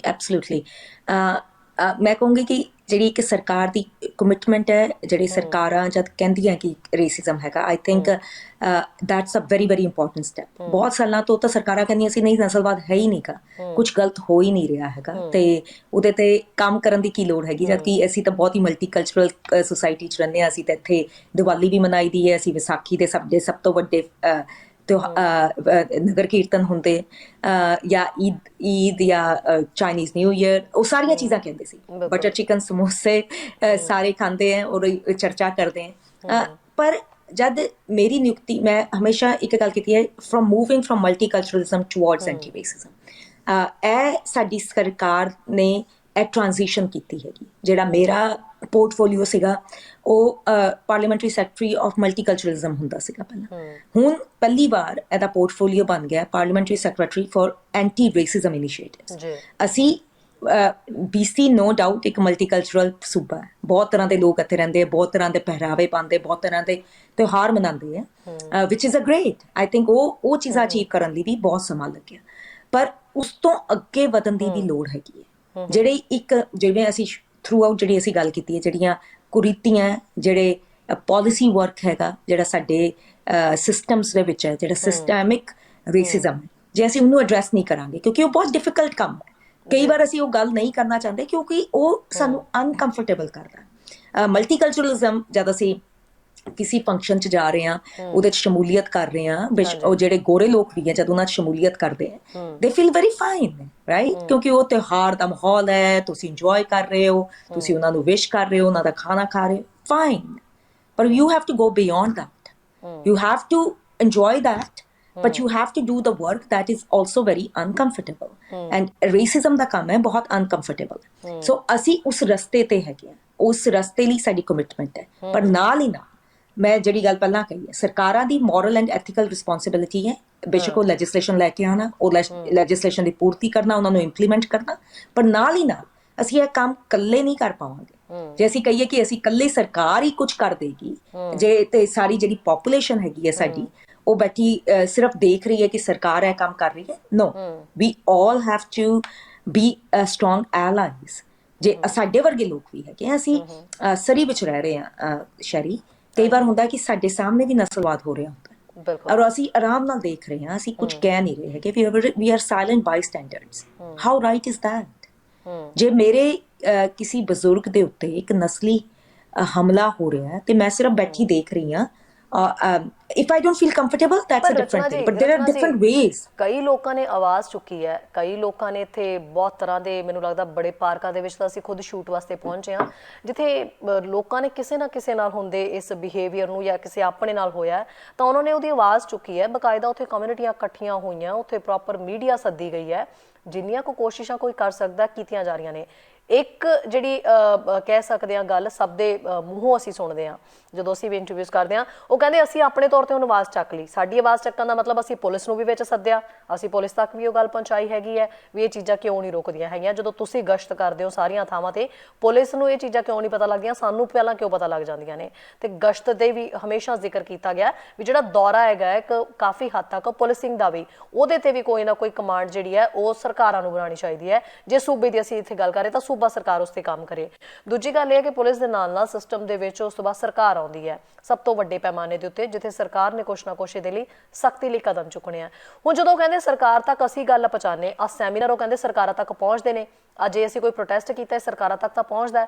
ਸਰਕਾਰ ਉਹਦੇ 'ਚ ਕੀ ਕਰਦੀ ਹੈ? ਸਰਕਾਰੀ ਨੁਮਾਇੰਦੇ ਉੱਥੇ ਪਹੁੰਚਦੇ ਨੇ, ਆਪਣਾ ਭਾਸ਼ਣ ਵੀ ਦਿੰਦੇ ਨੇ, ਗੱਲ ਕਰਦੇ ਨੇ ਉਹਦੇ ਸੰਬੰਧੀ, ਉਸ ਤੋਂ ਬਾਅਦ ਦੈਟਸ ਇਟ, ਉਹ ਫਿਨਿਸ਼ ਹੋ ਜਾਂਦਾ। ਉਹ ਮੁੱਦਾ ਅਖਬਾਰਾਂ ਦੀਆਂ ਸੁਰਖੀਆਂ ਜਾਂ ਟੀਵੀ ਦੀ ਇੱਕ ਇੰਟਰਵਿਊ ਬਣ ਕੇ ਖਤਮ ਹੋ ਜਾਂਦਾ, ਦੁਬਾਰਾ ਉਸ ਤੇ ਗੱਲ ਨਹੀਂ ਕੀਤੀ ਜਾਂਦੀ। ਸੋ ਲੱਗਦਾ ਨਹੀਂ ਕਿਤੇ ਨਾ ਕਿਤੇ ਤਾਂ ਘਾਟ ਹੈਗੀ ਹੈ। ਜੇ ਕੋਈ ਮੁੱਦਾ ਚੁੱਕਿਆ ਗਿਆ ਤਾਂ ਉਹਦੇ ਉੱਤੇ ਜੇ ਸਿਸਟਮ ਦੀ ਅਸੀਂ ਗੱਲ ਕਰ ਰਹੇ ਤਾਂ ਸਰਕਾਰ ਦੇ ਨਾਲ ਨਾਲ ਪੁਲਿਸ ਵੀ ਹੈ ਉਹਦੇ ਵਿੱਚ, ਸਰਕਾਰ ਵੀ ਹੈ, ਕੋਈ ਸਖਤੀ ਨਾਲ ਅਜਿਹਾ ਲਵੇ ਤਾਂ ਕਿ ਇਹੋ ਜਿਹੇ ਜਿਹੜੇ ਲੋਕ ਨੇ ਜਿਹੜੇ ਚੀਜ਼ਾਂ ਕਰਦੇ ਉਹਨਾਂ ਨੂੰ ਡਰ ਖੌਫ ਸਰਕਾਰਾਂ ਦਾ ਪੁਲਿਸ ਦਾ ਕਿਤੇ ਤਾਂ ਹੋਣਾ ਚਾਹੀਦਾ ਨਾ। ਐਬਸੋਲੂਟਲੀ। ਔਰ ਜਿਹੜਾ ਸਿਸਟੈਮਿਕ ਜਿਹੜੇ ਸਰਕਾਰਾਂ ਦੀ ਜਿਹੜੀ ਕਮਿਟਮੈਂਟ ਹੈ ਉਹ ਮੈਂ ਪਹਿਲਾਂ ਹੀ ਦੱਸ ਚੁੱਕੀ ਹਾਂ। With the legislations coming, human rights commissioner ਦੀ ਨਿਯੁਕਤੀ ਹੋਣੀ ਸਾਡੀ ਸਰਕਾਰ ਵੱਲੋਂ। We were the only province that did not have a human rights commissioner. ਤੇ ਤੁਸੀਂ ਜਾਣਦੇ ਹੀ ਹੋ ਕਿ ਹਿਊਮਨ ਰਾਈਟਸ ਕਮਿਸ਼ਨਰ ਨੇ ਪਿਛਲੇ ਸਾਲ ਹੀ ਪੂਰੀ ਜਿਹੜੀ ਹੇਟ ਕ੍ਰਾਈਮਸ ਹੋਏ ਹੈਗੇ ਉਹਦੇ ਉੱਤੇ ਉਹ ਪੂਰੀ ਆਪਣੀ ਰਿਸਰਚ ਕਰ ਰਹੀ ਹੈਗੀ। So there are different angles, different ways ਨਾਲ ਲੋਕੀ ਕੰਮ ਕਰ ਰਹੇ। ਪੁਲਿਸਿੰਗ ਦੀ ਗੱਲ ਹੋਈ ਹੈ, ਪੁਲਿਸ ਐਕਟ ਰਿਫਾਰਮ ਦੀ ਕਮੇਟੀ ਬਿਠਾਈ ਗਈ ਸੀਗੀ ਜਿਨ੍ਹਾਂ ਨੇ ਪੂਰਾ ਨਸਲਵਾਦ ਨੂੰ ਲੈ ਕੇ ਹੀ ਜਿਹੜਾ ਪੁਲਿਸ ਦੇ ਵਿੱਚ ਵੀ ਨਸਲਵਾਦ ਹੈਗਾ ਉਹਦੇ ਲੈ ਕੇ ਕਾਫੀ ਜ਼ਿਆਦਾ ਚਰਚਾ ਕੀਤੀ। ਜਿਹੜੀ ਪੁਲਿਸ ਕਮੇਟੀ ਦਾ ਮੈਂ ਹਿੱਸਾ ਬਣੀ, ਆਲ ਪਾਰਟੀ ਕਮੇਟੀ ਸੀਗੀ, ਉਹਦੀ ਰਿਪੋਰਟ ਪਿਛਲੇ ਹਫਤੇ ਦਿੱਤੀ ਗਈ ਹੈ। So lot of work is happening and lot more work needs to happen. ਮੈਂ ਬਿਲਕੁਲ ਨਹੀਂ ਕਹਿੰਦੀ ਕਿ ਸਾਰੇ ਕੰਮ ਹੋ ਚੁੱਕੇ। ਤੁਸੀਂ ਜਿਹੜੀ ਪੈਨਲਟੀਜ਼ ਦੀ ਗੱਲ ਕਰ ਰਹੇ ਹੋ ਕਿ ਕਈ ਵਾਰੀ ਪੈਨਲਟੀਜ਼ ਘੱਟ ਹੋ ਰਹੀਆਂ, ਵੀ ਹੀਟ ਕ੍ਰਾਈਮ ਦੀਆਂ ਪੈਨਲਟੀਜ਼ ਉਨੀਆਂ ਸਖਤ ਨਹੀਂ ਹੈਗੀਆਂ ਜਿੰਨੀਆਂ ਹੋਣੀਆਂ ਚਾਹੀਦੀਆਂ। ਉਹਦੇ ਉੱਤੇ ਵੀ ਕੰਮ ਕਰਨ ਦੀ ਲੋੜ ਹੈਗੀ। ਔਰ ਮੈਂ ਕਹੂੰਗੀ ਕਿ ਉਹ ਬ੍ਰੋਡਰ ਜਿਹੜਾ ਸਾਡਾ ਐਂਟੀ ਰੇਸਿਜ਼ਮ ਐਕਟ ਆ ਰਿਹਾ, ਜਦ ਅਸੀਂ ਉਹਦੀ ਕੰਸਲਟੇਸ਼ਨ ਕਰਾਂਗੇ, we will hear from communities ਕਿ ਕਿਵੇਂ ਦੀ ਪੈਨਲਟੀਜ਼ ਉਹ ਚਾਹੁੰਦੇ ਹੈਗੇ, ਉਹਦੇ ਵਿੱਚ ਕੀ ਚਾਹੁੰਦੇ ਹੈ, ਕਿਵੇਂ ਦੀ ਸੋਧਾਂ ਉਹ ਚਾਹੁੰਦੇ ਹੈ ਸਾਡੇ ਜਸਟਿਸ ਸਿਸਟਮ ਦੇ ਵਿੱਚ ਕਿ ਉਹ ਜ਼ਿਆਦਾ ਸਖਤ ਹੋ ਚੁੱਕੇ। ਪਰ ਇੱਕ ਹੁੰਦੇ ਰਿਐਕਟਿਵ ਕੰਮ, ਜਦ ਇੱਕ ਨਸਲਵਾਦ ਹੋ ਚੁੱਕਾ ਹੈ ਔਰ ਉਹਦੇ ਉੱਤੇ ਕਿਵੇਂ ਤੁਸੀਂ ਕਿਵੇਂ ਉਹਨੂੰ ਪਨਿਸ਼ ਕਰਨਾ, ਇਹ ਹੈਗਾ ਰਿਐਕਟਿਵ ਕੰਮ। ਇੱਕ ਹੈ ਪ੍ਰੋਐਕਟਿਵ ਕਿ ਤੁਸੀਂ ਕਿਵੇਂ ਦੀ ਚੀਜ਼ਾਂ ਪਹਿਲਾਂ ਹੀ ਸਿਸਟਮ ਦੇ ਵਿੱਚ ਪਾ ਰਹੇ ਹੋ ਕਿ ਨਸਲਵਾਦ ਨਾ ਹੋਵੇ। So we are working, I think lot of work is happening ਜਿਹੜਾ ਪ੍ਰੋਐਕਟਿਵ ਵੀ ਹੋ ਰਿਹਾ ਹੈਗਾ। ਐਜੂਕੇਸ਼ਨ ਦੀ ਜਦ ਮੈਂ ਗੱਲ ਕੀਤੀ, ਐਜੂਕੇਸ਼ਨ ਇਜ਼ ਪ੍ਰੋਐਕਟਿਵ ਕਿ ਅਸੀਂ ਪਹਿਲਾਂ ਹੀ ਐਵੇਂ ਦੀ ਇੱਕ ਪੀੜ੍ਹੀ ਤਿਆਰ ਕਰ ਰਹੇ ਹੈਗੇ ਆ ਜਿਹੜੀ ਕਿ ਸਮਝਦੀ ਹੈਗੀ ਹੈ, ਜਿਹੜੀ ਸਮਝਦੀ ਹੈ ਕਿ ਨਸਲਵਾਦ ਕੀ ਐਂਟੀ ਰੇਸਿਸਟ ਹੋਣਾ ਕੀ ਮਾਇਨੇ ਰੱਖਦਾ, ਕਿ ਐਂਟੀ ਰੇਸਿਸਟ ਹੋਣ ਲਈ ਸਾਨੂੰ ਵੀ ਕੀ ਕਰਨਾ ਪਏਗਾ। ਕਿ ਐਂਟੀ ਰੇਸਿਸਟ ਹੋਣਾ ਇਹ ਨਹੀਂ ਸਿਰਫ ਹੈਗਾ ਕਿ ਮੈਂ ਰੇਸਿਸਟ ਨਹੀਂ ਹੈਗਾ, ਉਹਦੇ ਤੋਂ 2 ਕਦਮ ਅੱਗੇ ਵੱਧ ਕੇ ਸਾਨੂੰ ਉਪਰਾਲੇ ਕਰਨੇ ਪੈਣਗੇ। that is being anti-racist. So lot of work is being done, Shari, and lot of work coming ahead of us. ਜੀ ਰਚਨਾ ਜੀ, ਸਪੈਸੀਫਿਕ ਜਦੋਂ ਇਹ ਬਿੱਲ ਪਾਸ ਹੋ ਜਾਂਦਾ, ਹੁਣ ਪੇਸ਼ ਕੀਤਾ ਜਾ ਰਿਹਾ, ਜਦੋਂ ਪਾਸ ਹੋ ਜਾਂਦਾ ਤਾਂ ਪਾਸ ਹੋਣ ਦੇ ਨਾਲ ਕਿਹੜੇ ਥਾਵਾਂ ਤੇ ਜ਼ਿਆਦਾ ਇਹ ਬਿੱਲ ਦੇ ਇਫੈਕਟ ਦੇਖਣ ਨੂੰ ਮਿਲਣਗੇ, ਪ੍ਰਭਾਵਿਤ ਹੋਵੇਗਾ? BC ਦੀ ਗੱਲ ਕੀਤੀ ਜਾ ਰਹੀ ਹੈ ਲੋਕਲ ਲੈਵਲ ਦੇ ਉੱਤੇ, ਪਰ ਮੇਨ ਕੋਈ ਸਪੈਸੀਫਿਕ ਜਗ੍ਹਾਵਾਂ ਹੈ ਜਿੱਥੋਂ ਤੇ ਰਿਪੋਰਟਾਂ ਸਭ ਤੋਂ ਜ਼ਿਆਦਾ ਆਉਂਦੀਆਂ ਨੇ। ਸੋ ਕਿਹੜੇ ਇਲਾਕੇ ਜ਼ਿਆਦਾ ਪ੍ਰਭਾਵਿਤ ਹੋਣਗੇ? ਨਹੀਂ, ਇਲਾਕੇ ਜਿਓਗ੍ਰਾਫੀ ਤਾਂ ਅਸੀਂ ਦੇਖਾਂਗੇ ਹੀ, ਪਰ ਜਿਹੜੇ ਕਿਉਂਕਿ ਕੋਰ ਗਵਰਨਮੈਂਟ ਸੈਕਟਰਸ ਦੇ ਵਿੱਚ ਬਿੱਲ ਲਾਗੂ ਹੋ ਰਿਹਾ ਪਹਿਲਾਂ, ਜਿਹੜੀਆਂ ਮਿਨਿਸਟਰੀਆਂ ਕੋਰ ਗਵਰਨਮੈਂਟ ਦੀ ਮਿਨਿਸਟਰੀਜ਼, ਤੇ ਜਿਹੜੀ ਕੰਸਲਟੇਸ਼ਨ ਦੇ ਦੌਰਾਨ ਕਈ ਸੈਕਟਰਸ ਜਿਹੜੇ ਨਜ਼ਰ ਆਏ ਹੈ, ਹੈਲਥ ਕੇਅਰ ਕਾਫੀ ਜ਼ਿਆਦਾ ਉਹਦੀ ਗੱਲ ਹੋਈ ਹੈ। ਜਿਹੜਾ ਐਜੂਕੇਸ਼ਨ ਮੈਂ ਪਹਿਲਾਂ ਵੀ ਦੱਸ ਚੁੱਕੀ ਹਾਂ, ਐਜੂਕੇਸ਼ਨ ਦੀ ਗੱਲ ਹੋਈ ਹੈ। ਹਾਊਸਿੰਗ ਬਾਰੇ ਚਰਚਾ ਹੋਈ ਹੈ, ਹਾਊਸਿੰਗ ਐਂਡ ਜਸਟਿਸ ਸਿਸਟਮ ਬਾਰੇ ਗੱਲ ਹੋਈ ਹੈ। ਸੋ ਪਰ ਹੈ ਕਿ ਅਸੀਂ And these are what we have heard from the communities. ਪਰ ਜਦੋਂ ਪੋਪੂਲੇਸ਼ਨ ਸਰਵੇ ਆ ਜਾਏਗਾ ਜਿਹਦੇ 'ਚ ਸਾਨੂੰ ਜ਼ਿਆਦਾ ਪਤਾ ਚੱਲੇਗਾ, ਉਹਨੂੰ ਜ਼ਿਆਦਾ ਬਰੀਕੀ ਨਾਲ ਅਸੀਂ ਦੇਖ ਸਕਾਂਗੇ ਕਿ ਕਿਹੜੇ ਸੈਕਟਰਸ 'ਚ ਵਿੱਚ ਸਾਨੂੰ ਇਹ ਐਨਾਲਿਸਿਸ ਪਾਉਣ ਦੀ ਲੋੜ ਹੈਗੀ ਹੈ। ਕਿਉਂਕਿ once we have the data, ਉਹ ਡੇਟਾ ਨੂੰ ਕਿਹੜੇ ਸੈਕਟਰ ਵਿੱਚ ਅਸੀਂ ਇੰਪਲੀਮੈਂਟ ਕਰਨਾ ਹੈਗਾ, it would B much more easier, ਕਿਉਂਕਿ ਉਹ ਸਾਡੇ ਕੋਲ ਹੈਗਾ ਡੇਟਾ। ਤੇ ਅਸੀਂ ਜੇ ਕੋਈ ਬੰਦਾ ਕਹਿੰਦਾ ਕਿ ਸਾਨੂੰ ਹੈਲਥ ਕੇਅਰ ਦੀ ਸੈਟਿੰਗਸ ਵਿੱਚ ਚਾਹੀਦਾ ਹੈ ਕਿ ਕਿਵੇਂ ਜਿਹੜਾ ਵਰਤਾਰਾ ਹੈ ਰੰਗਦਾਰ ਲੋਕਾਂ ਦਾ ਜਾਂ ਇੰਡੀਜਨਸ ਲੋਕਾਂ ਦਾ, ਕਾਲੇ ਲੋਕਾਂ ਦਾ ਇਨ ਦਾ ਹੈਲਥ ਕੇਅਰ ਸੈਕਟਰ, ਉਹ ਸਾਡੇ ਲਈ ਪਛਾਣਨਾ ਕਾਫੀ ਜ਼ਿਆਦਾ ਸੌਖਾ ਹੋ ਜਾਏਗਾ। 2 ਸਾਲ ਪਹਿਲਾਂ ਇੱਕ ਰਿਪੋਰਟ ਆਈ ਸੀ ਇਨ ਪਲੇਨ ਸਾਈਟ, ਜਿਹਨੇ ਚਰਚਾ ਹੀ ਇਹ ਕੀਤੀ ਸੀ ਕਿ ਇੰਡੀਜਨਸ ਲੋਕਾਂ ਨੂੰ ਕਿਵੇਂ ਦਾ ਐਕਸਪੀਰੀਅੰਸ ਹੁੰਦਾ ਜਦੋਂ ਹੈਲਥ ਕੇਅਰ ਸੈਟਿੰਗ ਵਿੱਚ ਆਉਂਦੇ। ਤੇ 85% ਲੋਕਾਂ ਨੇ, ਇੰਡੀਜਨਸ ਲੋਕਾਂ ਨੇ ਉਸ ਰਿਪੋਰਟ ਵਿੱਚ ਕਿਹਾ ਸੀ ਕਿ ਉਹ ਡਿਸਕ੍ਰਿਮੀਨੇਸ਼ਨ ਦਾ ਸਾਹਮਣਾ ਕਰਦੇ ਇਨ ਅ ਹੈਲਥ ਕੇਅਰ ਸੈਟਿੰਗ। ਉਹ ਰਿਪੋਰਟ ਆਈ ਥਿੰਕ ਬੇਸਿਸ ਬਣੀ ਹੈ ਇਸ ਲੈਜਿਸਲੇਸ਼ਨ ਦੀ। ਪਰ ਸਾਨੂੰ ਨਹੀਂ ਪਤਾ ਕਿ ਸਾਊਥ ਏਸ਼ੀਅਨ ਲੋਕਾਂ ਦਾ ਕਿਵੇਂ ਦਾ ਐਕਸਪੀਰੀਅੰਸ ਹੈ ਜਦ ਉਹ ਹਸਪੀਟਲਾਂ 'ਚ ਜਾਂਦੇ, ਜਾਂ ਕਾਲੇ ਲੋਕਾਂ ਦਾ ਕਿਵੇਂ ਦਾ ਐਕਸਪੀਰੀਅੰਸ ਹੈ। So lot of new information coming our way, things that are already happening, ਜਿਹੜੀਆਂ ਕੁਰੀਤੀਆਂ ਆਲਰੇਡੀ ਚੱਲ ਰਹੀਆਂ, ਪਰ ਇਸ ਜਿਹੜਾ ਲੈਜਿਸਲੇਸ਼ਨ ਹੈ ਉਹਦੇ ਤੇ ਲਾਈਟ ਪਾਏਗਾ। ਰਚਨਾ ਜੀ, ਅਖੀਰ ਦੇ ਵਿੱਚ ਕੀ ਕਹਿਣਾ ਚਾਹੋਗੇ? ਹੁਣ ਇਹ ਐਕਟ ਹੈ, ਬਹੁਤ ਨਜ਼ਰਾਂ ਇਹਦੇ ਤੇ ਟਿਕੀਆਂ ਹੋਈਆਂ ਨੇ। ਇਹ ਜਦੋਂ ਨਸਲਵਾਦ ਵਿਰੋਧੀ ਡੇਟਾ ਐਕਟ ਆ ਜਾਂਦਾ ਹੈ, ਉਹਦੇ ਨਾਲ ਨੋ ਡਾਊਟ ਬਹੁਤ ਸਾਰੀਆਂ ਕਮਿਊਨਿਟੀਆਂ ਜਿਹੜੀਆਂ ਨੇ ਆਪਣੇ ਆਪ ਨੂੰ, ਤੁਸੀਂ ਕਿਹਾ ਵੀ ਸੇਫ ਮਹਿਸੂਸ ਕਰ ਸਕਦੀਆਂ ਨੇ। ਇੱਕ ਕੋਸ਼ਿਸ਼ ਹੈ ਜਿਹੜੀ ਕੀਤੀ ਜਾ ਰਹੀ ਹੈ। ਅਖੀਰ ਦੇ ਵਿੱਚ ਕੀ ਕਹਿਣਾ ਚਾਹੋਗੇ? ਲੋਕ ਇਸ ਡੇਟਾ ਪ੍ਰੋਸੈਸ ਦੇ ਉੱਤੇ, ਔਰ ਜਿਹੜਾ ਨਵਾਂ ਐਕਟ ਤੁਹਾਡੇ ਵੱਲੋਂ ਪਾਸ ਕਰਵਾਉਣ ਦੀ ਕੋਸ਼ਿਸ਼ ਕੀਤੀ ਜਾ ਰਹੀ ਹੈ, ਸਪੈਸ਼ਲੀ ਤੁਸੀਂ ਜਿਸ ਜਹਿਦ ਨਾਲ ਇਸ ਬਿੱਲ ਨੂੰ ਪਾਸ ਕਰਾਉਣ ਦੇ ਵਿੱਚ ਲੱਗੇ ਹੋਏ ਹੋ, ਕੀ ਕਮਿਊਨਿਟੀਆਂ ਨੂੰ ਕੀ ਮੈਸੇਜ ਅਖੀਰ ਦੇ ਵਿੱਚ ਦੇਣਾ ਚਾਹੋਗੇ ਕਿ ਉਹ ਵਿਚਾਰੀਆਂ ਐਟਲੀਸਟ ਸਾਨੂੰ ਇਹ ਪਤਾ ਲੱਗ ਸਕੇ ਵੀ ਜਿਹੜਾ ਨਸਲਵਾਦ ਦੇ ਮਾਮਲਿਆਂ ਦੇ ਉੱਤੇ ਬਾਰ-ਬਾਰ ਅਸੀਂ ਡਿਸਕਸ ਕਰਦੇ ਹਾਂ, ਇਹ ਕਿਤੇ ਨਾ ਕਿਤੇ ਖਤਮ ਹੋਣ ਦੀ ਕਗਾਰ ਤੇ ਪਹੁੰਚ ਰਹੇ ਨੇ? ਜੀ, ਇੱਕ ਤਾਂ ਮੈਂ ਇਹ ਕਹਿਣਾ ਚਾਹੂੰਗੀ ਕਿ ਮੈਂ ਸ਼ੁਕਰਗੁਜ਼ਾਰ ਹਾਂ ਕਮਿਊਨਿਟੀ ਆਰਗੇਨਾਈਜੇਸ਼ਨਸ ਦੀ, ਐਡਵੋਕੇਟਸ ਨੇ, ਜਿਨ੍ਹਾਂ ਨੇ ਇਹਨਾਂ ਚੀਜ਼ਾਂ ਦੀ ਮੰਗ ਕੀਤੀ, ਜਿਨ੍ਹਾਂ ਨੇ ਇਹ ਮੰਗ ਉਠਾਈ। ਸਰਕਾਰਾਂ ਬਹੁਤ ਵਾਰੀ ਉਹ ਚੀਜ਼ਾਂ ਸੁਣਦੀਆਂ ਜਿਹੜੀਆਂ ਕਮਿਊਨਿਟੀਜ਼ ਉਹਨਾਂ ਤੋਂ ਮੰਗ ਕਰ ਰਹੀਆਂ ਹੁੰਦੀਆਂ, ਤੇ ਇਹ ਲੈਜਿਸਲੇਸ਼ਨ ਉਹਨਾਂ ਦੀ ਇੰਨੀ ਜੱਦੋਜਹਿਦ ਦਾ ਹੀ ਰਿਜ਼ਲਟ ਹੈਗਾ। ਔਰ ਇਹ ਲੈਜਿਸਲੇਸ਼ਨ, ਮੈਂ ਪਹਿਲਾਂ ਹੀ ਕਿਹਾ ਕਿ we are committed to anti racism. ਸਾਡੀ ਕਮਿਟਮੈਂਟ ਹੈ ਪ੍ਰੀਮੀਅਰ ਹੌਰਗਨ ਦੀ, ਸਾਡੀ ਸਰਕਾਰ ਦੀ, ਮਿਨਿਸਟਰੀ ਆਫ ਅਟਾਰਨੀ ਜਨਰਲ ਜਿਹਦੇ ਥੱਲੇ ਇਹ ਬਿੱਲ ਆਇਆ ਹੈਗਾ, ਅਟਾਰਨੀ ਜਨਰਲ ਡੇਵਿਡ ਏਬੀ। ਪਰ ਇਹ ਕੰਮ ਅਸੀਂ ਚਾਹੁੰਦੇ ਤਾਂ ਹਾਂ ਕਿ ਬਹੁਤ ਜਲਦੀ ਹੋਵੇ, ਪਰ ਸਾਨੂੰ ਇਸ ਨਾਲ ਅਸੀਂ ਬਹੁਤ ਜ਼ਿਆਦਾ ਕੋਗਨੀਸੈਂਟ ਹਾਂ ਇਸ ਫੈਕਟ ਦੇ ਕਿ ਇਹ ਕੰਮ ਵਿਦਆਊਟ ਕਮਿਊਨਿਟੀ ਦੀ ਪਾਰਟਨਰਸ਼ਿਪ, ਉਹਨਾਂ ਦੀ ਸ਼ਮੂਲੀਅਤ ਤੋਂ ਬਿਨਾਂ ਵੀ ਨਹੀਂ ਅਸੀਂ ਕਰਨਾ ਚਾਹੁੰਦੇ। ਉਹ ਕੀ ਪਾਰਟਨਰਸ ਹੋਣਗੇ, ਇੱਥੇ ਤੱਕ ਬਿੱਲ ਨੂੰ ਲਿਆਉਣ ਤੱਕ ਵੀ ਉਹਨਾਂ ਦੀ ਪਾਰਟਨਰਸ਼ਿਪ ਰਹੀ ਹੈ, ਇਹਨੂੰ ਇੰਪਲੀਮੈਂਟ ਕਰਨ ਵਿੱਚ ਵੀ ਉਹਨਾਂ ਦੀ ਪਾਰਟਨਰਸ਼ਿਪ ਰਹੇਗੀ। ਜਿੰਨਾ ਪ੍ਰੋਸੈਸ ਨੂੰ ਅਸੀਂ ਟਰਾਂਸਪੇਰੈਂਟ ਕਰ ਸਕੀਏ ਉਹਨਾਂ ਕਰਾਂਗੇ, ਕਿਉਂਕਿ ਟਰਸਟ ਦਾ ਬਹੁਤ ਇਸ਼ੂ ਹੈ, ਉਹਨਾਂ ਦੇ ਡੇਟਾ ਨਾਲ ਰਿਲੇਟਡ ਇਸ਼ੂ ਹੈਗੇ। ਔਰ ਸਾਨੂੰ ਉਮੀਦ ਹੈ ਕਿ ਜਲਦੀ ਅਸੀਂ ਕਈ ਚੀਜ਼ਾਂ ਸਾਨੂੰ ਨਜ਼ਰ ਆਉਣਗੀਆਂ ਔਰ ਉਹਦੇ 'ਤੇ ਕੰਮ ਹੋ ਸਕੇਗਾ। ਪਰ ਇਹ ਕਿ ਜਿੰਨੀ ਜਲਦੀ, ਕਿਉਂਕਿ ਇੰਨੇ ਸਾਲਾਂ ਤੋਂ ਇਹ ਡਿਸਕ੍ਰਿਮੀਨੇਸ਼ਨ ਚੱਲਦਾ ਆਇਆ, ਇੰਨਾ ਸਟਰੋਂਗਲੀ ਐਮਬੈਡਡ ਹੈ, ਇਹਨੂੰ ਸਮਾਂ ਲੱਗੇਗਾ ਘਟਾਉਣ ਵਿੱਚ, ਪਰ we are on the path. ਪਰਸੋਂ ਜਦੋਂ ਇਹ ਬਿੱਲ ਇੰਟਰੋਡਿਊਸ ਹੋ ਰਿਹਾ ਸੀਗਾ ਤੇ ਪ੍ਰੀਮੀਅਰ ਹੌਰਗਨ ਨੇ ਵੀ ਕਿਹਾ ਕਿ ਉਹਨਾਂ ਨੂੰ ਉਮੀਦ ਹੈ ਕਿ ਅਸੀਂ ਬ੍ਰਿਟਿਸ਼ ਕੋਲੰਬੀਆ ਨੂੰ ਇੱਕ ਐਂਟੀ ਰੇਸਿਸ ਸੂਬਾ ਬਣਾ ਸਕੀਏ, ਔਰ ਇਹ ਸਾਡੀ ਸਾਰਿਆਂ ਦੀ ਉਮੀਦ ਹੈ, ਜਿਹੜੇ ਲੋਕੀ ਵੀ ਰਹਿ ਰਹੇ। ਸੋ ਹੋਪਫੁਲੀ ਸਾਡੀ ਇਹ ਕੋਸ਼ਿਸ਼ ਹੈ ਔਰ ਇਹ ਕੋਸ਼ਿਸ਼ ਕਾਮਯਾਬ ਹੋਏਗੀ। ਇਹਨੂੰ ਥੋੜਾ ਸਮਾਂ ਜ਼ਰੂਰ ਲੱਗੇਗਾ, ਪਰ we are on the path towards it. ਜੀ, thank you so much Rachna ji ਗੱਲ ਕਰਨ ਦੇ ਲਈ, ਔਰ ਉਮੀਦ ਕਰਦੇ ਹਾਂ ਕਿ ਜਿਵੇਂ ਹੀ ਇਹ ਬਿੱਲ ਪਾਸ ਹੁੰਦਾ ਤਾਂ ਉਦੋਂ ਵੀ ਅਸੀਂ ਇੰਟਰਵਿਊ ਦੇ ਵਿੱਚ ਤੁਹਾਡੇ ਨਾਲ ਗੱਲ ਕਰੀਏ ਤੇ ਸਾਰੇ ਜਿਹੜੇ ਡਾਟਾ ਤੁਹਾਡੇ ਕੋਲ ਪਹੁੰਚਿਆ, ਲੋਕਾਂ ਨੇ ਕੀ ਸਰਵੇ ਦੇ ਵਿੱਚ ਚੀਜ਼ਾਂ ਕਹੀਆਂ, ਉਹਨਾਂ ਸੰਬੰਧੀ ਜਾਣਕਾਰੀ ਹਾਸਲ ਕਰ ਸਕੀ। ਥੈਂਕ ਯੂ ਸੋ ਮਚ ਨਾਲ ਜੁੜਨ ਲਈ। ਥੈਂਕ ਯੂ ਜੀ, ਬਾਏ ਬਾਏ ਜੀ। ਸੋ ਰਚਨਾ ਸਿੰਘ ਜੀ ਜੁੜੇ ਹੋਏ ਸੀ, ਤੇ ਜਦੋਂ ਵੀ ਨਸਲਵਾਦ ਦਾ ਜ਼ਿਕਰ ਆਉਂਦਾ ਤੇ ਰਚਨਾ ਜੀ ਦੇ ਨਾਲ ਅਸੀਂ ਹਮੇਸ਼ਾ ਇੰਟਰਵਿਊ ਕਰਦੇ ਹਾਂ। ਸੂਬਾ ਲੈਵਲ ਦੇ ਉੱਤੇ ਕੋਸ਼ਿਸ਼ਾਂ ਕੀਤੀਆਂ ਜਾ ਰਹੀਆਂ ਨੇ ਤੇ ਉਮੀਦ ਕਰਦੇ ਹਾਂ ਵੀ ਇਹ ਕੋਸ਼ਿਸ਼ ਜਿਹੜੀ ਹੈ ਸਿਰਫ ਕੋਸ਼ਿਸ਼ ਸ਼ੁਰੂਆਤ ਤਾਂ ਹੋ ਗਈ ਹੈ, ਪਰ ਕਿਤੇ ਨਾ ਕਿਤੇ ਜਿਹੜੀ ਹੈ ਇਹਦੀ ਇੰਪਲੀਮੈਂਟੇਸ਼ਨ ਇਸ ਤਰੀਕੇ ਨਾਲ ਹੋ ਸਕੇ ਵੀ ਸਖਤੀ ਦੇ ਨਾਲ ਕੋਈ ਅਜਿਹੇ ਕਾਨੂੰਨ ਵੀ ਬਣ ਸਕਣ ਕਿ ਜਿਹੜੇ ਨਸਲੀ ਹਮਲੇ, ਨਸਲੀ ਟਿੱਪਣੀਆਂ, ਭੇਦਭਾਵ ਜਿਹੜੇ ਹੋ ਰਹੇ ਨੇ ਕਿਸੇ ਵੀ ਕਮਿਊਨਿਟੀ ਦੇ ਨਾਲ, ਉਹ ਐਟਲੀਸਟ ਖਤਮ ਹੋ ਸਕਣ। ਉਹਨਾਂ ਨੂੰ ਰੋਕਣ ਦੇ ਵਿੱਚ ਸਾਡਾ ਵੀ ਬਹੁਤ ਵੱਡਾ ਰੋਲ ਅਦਾ ਹੋ ਸਕਦਾ ਹੈ ਜੇ ਅਸੀਂ ਕੋਸ਼ਿਸ਼ ਕਰੀਏ ਤਾਂ ਆਪਣੇ ਤੌਰ ਦੇ ਉੱਤੇ ਵੀ, ਆਪਣੇ ਪੱਧਰ ਤੇ ਵੀ ਅਸੀਂ ਇਹ ਰੋਲ ਨਿਭਾ ਸਕਦੇ ਹਾਂ। ਸੋ ਦੇਖਦੇ ਹਾਂ ਕਿ ਜਿਵੇਂ ਕਿ MLA ਰਚਨਾ ਸਿੰਘ ਜੀ ਨੇ ਕਿਹਾ ਵੀ ਐਂਟੀ ਰੇਸਿਸਟ ਸੂਬਾ ਜਿਹੜਾ BC ਨੂੰ ਜਲਦੀ ਬਣਾਉਣ ਦੀਆਂ ਕੋਸ਼ਿਸ਼ਾਂ ਨੇ, ਉਹ ਸੂਬਾ ਕਦੋਂ ਤੱਕ ਬਣੇਗਾ ਤੇ ਇਸ ਸੈਕਟ ਦੇ ਵਿੱਚ ਹੋਰ ਕਿਹੜੀਆਂ ਚੀਜ਼ਾਂ ਆਉਂਦੀਆਂ ਨੇ ਜਿਹਦੇ ਨਾਲ ਕਮ ਸੇ ਕਮ ਇਹਨਾਂ ਮਾਮਲਿਆਂ ਨੂੰ ਠੱਲ ਜ਼ਰੂਰ ਪੈ ਸਕੇ।